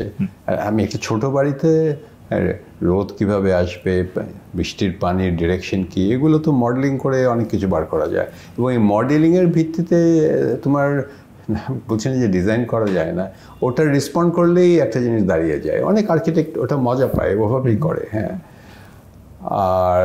আর যদি ধাপে ধাপে আরও বড় স্কেলে যাও, তাহলে তো মানে you can't but work with data. নতুন কাজ করছি, আমাদের যে জিওগ্রাফিক ইউনিট আছে আর আমাদের সিনিয়র জিওগ্রাফার আছে, আমার খুব ভালো লাগে ওদের কাজ। Atlas of Dhaka, new Atlas of Dhaka, ওটা আমরা কিছু কিছু ফেসবুকে কয়েকটা দিয়েছি। নিউ অ্যাটলাস বলতে মানে নতুন টপিকস, ওগুলো ম্যাপিং করে ঢাকার অ্যাটলাসে দেখানো। পাবলিক ইন্টেলেকচুয়ালস হিসেবে আর্কিটেক্টদের ধরেন সোসাইটাল বিভিন্ন ইস্যুতে আমরা কথা বলতেছি, আমরা ফ্লাড মানে অনেক কিছু সোফার মোটামুটি আমাদের লিভিংয়ে সব কিছু টাচ করতেছি, but still what do you think public intellectuals হিসেবে আর্কিটেক্টদের position in Bangladesh? Or do you think যে এটা আমাদের রোল কিনা? না না না, মানে এটা তো তাগিদ থেকে আসে, এবং যে পাবলিক ইন্টেলেকচুয়ালের কথা বললে উনি যে কোনো ফিল্ডের হোক, এবং তার যদি তাগিদ আসে যে আমি আমার কথাগুলো, আমার চিন্তাগুলো আমি পাবলিক ফোরামে নিয়ে যাব, এটা আমার দায়িত্ব, কর্তব্য, উনি তো করতেই পারেন। And it's not limited to any particular field. আমাদের আর্কিটেক্টদের মধ্যে এরকম পাবলিক ইন্টেলেকচুয়াল আমি দেখিনি। অনেকে কথা বলেন, বর্ণনামূলক কথা এবং স্লোগান মুখর কথা, কিন্তু পাবলিক ইন্টেলেকচুয়াল মানে চিন্তা ভাবনা করে, দিক নির্দেশনা দিয়ে। এবং ওই জায়গায় আমার একটু মনে হয় যে ওই কথাগুলো যখন আমরা বলবো, যখন আর্কিটেক্ট হিসেবে যদি বলতে যাই, অ্যাজ আ হিউম্যান বিং অন্য ব্যাপার, তখন মনে হয় ওই যে একটু আপনিও যেটা বলেন, ডেটা ড্রিভেন কথা বলতে পারলে আমাদের ইয়ার জায়গাটা আরও বাড়বে আর কি, অ্যাকসেপ্টেন্স বা এটা সিরিয়াসলি নেওয়ার ব্যাপারটা আরও বাড়বে আর কি, যে না ঠিক আছে। But this relates to also ওই যে back to research versus practice. একটা আর্কিটেক্টের রোল অনেক রকম হতে পারে, এখন আরও বেড়ে গেছে, এবং একজন আর্কিটেক্ট মানে পাশ করে কাজ করে he or she can decide আমি কোনটা নিয়ে কাজ করব, কোন পথে যাব। এবং বাংলাদেশে অ্যাকচুয়ালি অনেকগুলো এরিয়াতে কাজ হচ্ছে, সবাই তো আর শহর ভিত্তিক মানে অ্যাপার্টমেন্ট বিল্ডিং বা এই ধরনের কাজ করছে না, বা কমার্শিয়াল কর্পোরেট কাজ করছে না। ওখানে আমি বলবো যে ওখানেও যারা করছে ঠিক আছে, মানে ভালো স্কেলের কাজ করছে, but that's one kind of work in the total sort of scheme of architecture. তুমি জানো যে অনেকে গ্রামে কাজ করছে, প্রান্তিক লোকজনের সাথে কাজ করছে। বাংলাদেশে এখানে এটা কিন্তু একটা বিরাট ব্যাপার এটা, এবং কয়েকজন আর্কিটেক্ট আছেন যারা অনুপ্রেরণা ওটা ধরে কাজ করছে। অনেকে আছে যে শহর ভিত্তিক না, শহরের বাইরে ল্যান্ডস্কেপ ধরে কতগুলো আর্কিটেকচার নতুন টাইপোলজি তৈরি করার চেষ্টা করছে। তো অনেকে অনেকভাবে করছে। হ্যাঁ, তো আমি মনে করি তাই হওয়া উচিত, এবং আরও এটা প্রসারিত হওয়া উচিত। এর মধ্যে কেউ যদি পাবলিক ইন্টেলেকচুয়াল হতে চায়, নিশ্চয়ই all the more welcome. Sir, আর প্রায় শেষের দিকে আপনার বই রিসেন্টলি যেটা বেরোলো, মাদার টাং অফ আর্কিটেকচার, আমার একটা কোয়েশ্চেন ছিল, সেটা হচ্ছে এইখানে ওই যে আমরা রিজিওনালিজমের ব্যাপারটা আপনি জানতে যাচ্ছেন, আর্কিটেকচার মাদার টাং বা মাদার ল্যাঙ্গুয়েজের কথার কথা বলে রবিউল হোসেনের কথা আপনি বলছেন যে ওখানে প্রথম উনি এরকম একটা করছে। এখনকার সময় এটার আমার মনে হয় কিছুটা আমরা টাচ করছিও, তারপরে একটু জাস্ট বইটার রিলেটেড করে যে আর্কিটেকচার কি আসলে এরকমভাবে এখন করার সুযোগ আছে কিনা, কি মাদার টাংটাকে এতটা এমফাসিস করে? না না না, তাহলে আমি যেটা বলতে চেয়েছি ওটা একটু মিসলিডিং হয়ে গেছে। এবং প্রথমে স্থাপত্যের মাতৃভাষা একটা লেখা লিখেছিলেন রবিউল হোসেন, রবিউল ভাই। তো উনি যেভাবে লিখেছিলেন ওটাকে ধরে আমি ওটা অন্য দিকে এগিয়েছি। সেটা হলো উনি বলতে চাইছিলেন যে আমরা যে আর্কিটেকচার প্র্যাকটিস করি, উনি অনেক আগে লিখেছিলেন, সেখানে আমাদের বাংলা ভাষার চর্চা নাই। এই জন্য বাংলা ভাষা যদি বাংলাদেশের সংস্কৃতির বাহক হিসেবে দেখা হয়, তাহলে এই বাংলাদেশের সংস্কৃতি তথা ভাষা এবং স্থাপত্যের মধ্যে একটা দূরত্ব উনি ওইভাবে দেখেছিলেন। আমি সেটা বলছি না, আমি বলছি যে আদি ঘটনাটা কি, ভাষা না স্থাপত্য? হ্যাঁ, আমরা আমাদের দেশে আমরা ভাষাকে এত জোর দেই, ভাষার জন্য আমরা জান দিয়েছি, সেজন্যই হয়তো ভাষার জন্য আমরা নিপীড়িত হয়েছি, স্বাধীন হয়েছি, সেই জন্যই হয়তো আমরা আমাদের সংস্কৃতিকে ভাষা দিয়েই বুঝি। মানে বাংলার সংস্কৃতি মানে বাংলা ভাষা। আর এটা তো এমনিতেই বাংলা ভাষার চর্চা অনেক রিচ, হ্যাঁ, লেখক, কবি, ঔপন্যাসিক, হ্যাঁ, তো এটা একরকম হেজেমনির মতো। হ্যাঁ, মানে বাংলা সংস্কৃতি বললেই সরাসরি আমরা সাহিত্য ভাষায় চলে যাই। এটা নিয়ে আমার প্রশ্ন আছে। বাংলার সংস্কৃতি যদি বলি বা সাংস্কৃতিক প্র্যাকটিস যদি বলি, এটার আদি ঘটনাটা কি ভাষা না স্থাপত্য? আমি ইঙ্গিত করতে চাইছি সেটা হচ্ছে স্থাপত্য, আদি স্থাপত্য। এটা প্রাগ ঐতিহাসিক, ভেদিক বা আরো একদম মানে প্রথম, মানে এই এলাকাতে প্রথম যিনি বা যারা খড়কুটো দিয়ে একটা কিছু করলেন, সেটা এসেছে কয়েকটা কারণে। এক হচ্ছে তাদের তখনকার নেসেসিটি, দুই আশেপাশে যা পাওয়া যাচ্ছে ওটার একটা ইনটিউটিভ রেসপন্স থেকে কিছু একটা করেছেন। ওটার কোনো নাম দেননি, নাম নাই, তাদের কোনো কি ভাষা ছিল সেটাও জানি না। ভাষা, আমি যদি বাংলাদেশ না, যদি প্রি হিস্টোরিক্যাল মানুষের কথা বলো, এই জনপদের আদি বাসিন্দা, হ্যাঁ, তারা তো ডিসাইড করেনি আচ্ছা আমি এখন একটা মানে কুড়েঘর বানাবো, চলো আমরা কুড়েঘর বানাই। আর সবাই বুঝে গেল আচ্ছা কুড়েঘর, হ্যাঁ চলো আমরা গিয়ে গুহাতে থাকি, সবাই বুঝে গেল গুহাতে, সবাই চললো গুহাতে। না, এটা তো through a kind of intuitive reaction to the geography, to the landscape, and response with whatever resources they have এই নিজের গণ্ডির মধ্যে যেটা করলেন, ওটা তারা হঠাৎ মনে হলো আচ্ছা এটা তো ভালোই তো, তারপরে ওটা আস্তে আস্তে করে ডেভেলপ করলেন। তো ওটাকে আমি বলি স্থাপত্যের ভাষা, বুঝলি? That is the mother tongue. Mother tongue of architecture বলছে যেটা আদি এবং যেটা ল্যান্ডস্কেপ এবং আবহাওয়া এবং জায়গার সাথে সম্পৃক্ত। আমি কোশ্চেনটা তুলছি আর কিছু। এবং এটা ভাষার পূর্বে, মানে আমাদের এই মৌখিক ভাষা বা লিখিত ভাষার পূর্বে, এটা আমার ক্লেম। সিন্স একটা বড় জার্নি আর্কিটেকচার এবং আর্কিটেকচার রিলেটেড একটা দিয়ে, at this stage what's your dream or vision towards architecture in life? Architecture in life? Yes.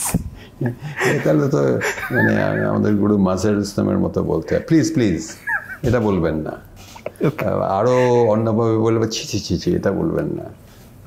মানে যে ফিলসফি, লাইফ, উনি বলতেন, আবার ঘুরিয়ে টুরিয়ে বলতেন, কিন্তু এটা আমার টপিক না, বা এটা বলতে গেলে ভাষা দিয়ে অনেক কিছু বলবো যেটা গোজামিল দেওয়া হবে, না হলে বাটপাড়ি করা হবে ওনার ভাষায়। হ্যাঁ, তো উনি পরিষ্কার থাকতে চান। হ্যাঁ, ড্রয়িং পরিষ্কার, কথা বলাতে আমরা অনেক কিছু অপরিষ্কার রাখি এবং বলতে বলতে অনেক জায়গায় চলে যাই যেটা বেঠিক হয়ে যেতে পারে। তো আমি আর্কিটেকচার ইন লাইফ বললে একটা জিনিস বলি তাহলে, ইসলাম সাহেব থাকলে হয়তো বলতেন ছি ছি ছি কী করছেন। এই যে ওনার প্র্যাকটিসের নাম বাস্তুশিল্প, এটা নিয়ে আমি একটা লিখেছিলাম। আমার কাছে মনে হচ্ছে ইন্টারেস্টিং, উনি বাস্তুশিল্প নাম দিলেন কেন? একটা তো ফ্যাশনেবল মডার্ন টার্ম দিতে পারেন। বাস্তু তো রেফার করে প্রাচীন প্র্যাকটিসের উপর, এবং প্রাচীন একটা ধারণা বৈদিক সময় থেকে। আবার দোষীর অফিসার ফাউন্ডেশন নামও Bastushilpa. I found it interesting. Mazhar Islam আগে, দোষীরটা পরে এসেছে। But it is reference to vastu. I think it's a very powerful শব্দ। এটা ওই বৈদিক সংস্কৃত বলে উড়িয়ে দেওয়ার মতো না। বাস্তু সংস্কৃতে বা বাংলায় বাস্তু, বস্তু, বাসা, এগুলো সব রিলেটেড শব্দ। মানে বাস করা, মানে আমরা স্থাপত্যটা করি কেন? সোজা কথা, বাস করার জন্যই তো, জগতে একটা জায়গা স্থির করার জন্য, যেখানে আমি স্বস্তি পাবো, আমি বা আমরা, আমার সাথে যারা আছে, পরিবার বা যাই বলি, আমি থেকে স্বস্তি পাবো। অস্বস্তি করার জন্য তো আমরা স্থাপত্য করি না। এক সময় আমার মনে হচ্ছিল যে ডিজাইন একটা অপটিমিস্টিক প্র্যাকটিস। অপটিমিস্টিক, হ্যাঁ, আমরা ভালো করার চেষ্টা করি, মানে আমার আশপাশটা আমরা ক্রিটিক করে ভালো কোথায় যাওয়া যায় চেষ্টা করি। এটা আমি আমার কাছে সবসময় মনে হতো design is an optimistic practice, জীবনটা ভালো করা। আবার এখন অনেকগুলো ঘটনা দেখে মনে হচ্ছে যে অনেক দুষ্টু লোক আছে, দুষ্টু জাত আছে, যারা দেখেন employ design for doing devious things. আমি ইসরায়েলের কথা বলছি, যারা প্ল্যান করে, প্যালেস্টিনিয়ানদের প্ল্যান করে, ড্রয়িং করে করে প্ল্যান করে তাদের বিচ্ছিন্ন রাখা, পকেট তৈরি করা, তো এটা প্ল্যান করেও হতে পারে। বাট আমি যে কথাটা বলেছিলাম design is an optimistic practice, ওটারই আবার আরেকটা অন্য উল্টো পিঠটা বললাম। হ্যাঁ, যা হোক, অপটিমিস্টিক এই যে স্বস্তিতে থাকা, স্বস্তি শব্দটা চিন্তা করে দেখো। স্বস্তির সাথে স্থাপত্যের সম্পর্ক আছে। স্থা মানে এই স্থান, এবং ইংরেজিতে এস্টাবলিশের সাথে এটিমোলজিক্যালি জড়িত। স্ট্যান্ড, এস্টাবলিশ, স্থানীয়, স্থাপত্য সব জড়িত। কিন্তু তার থেকেও আরও বড় ওই যে বাস্তু শব্দটা। বাস্তুর শব্দর আদি বলছিলাম অনেকক্ষণ ধরে, আদি রুট হচ্ছে বাস সংস্কৃতে,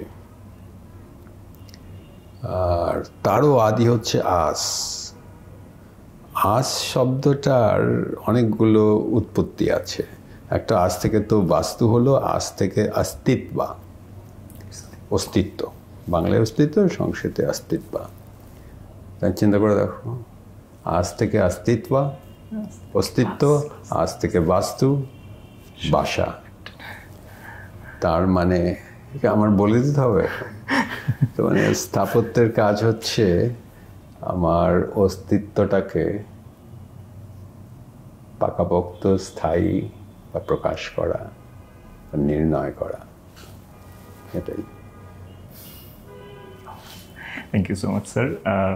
আই হোপ নেক্সট আমরা আবারও একটা কনভারসেশন আবারও শেষ হয় নাই। Thank you sir. আচ্ছা দেখো মানুষ কি বলে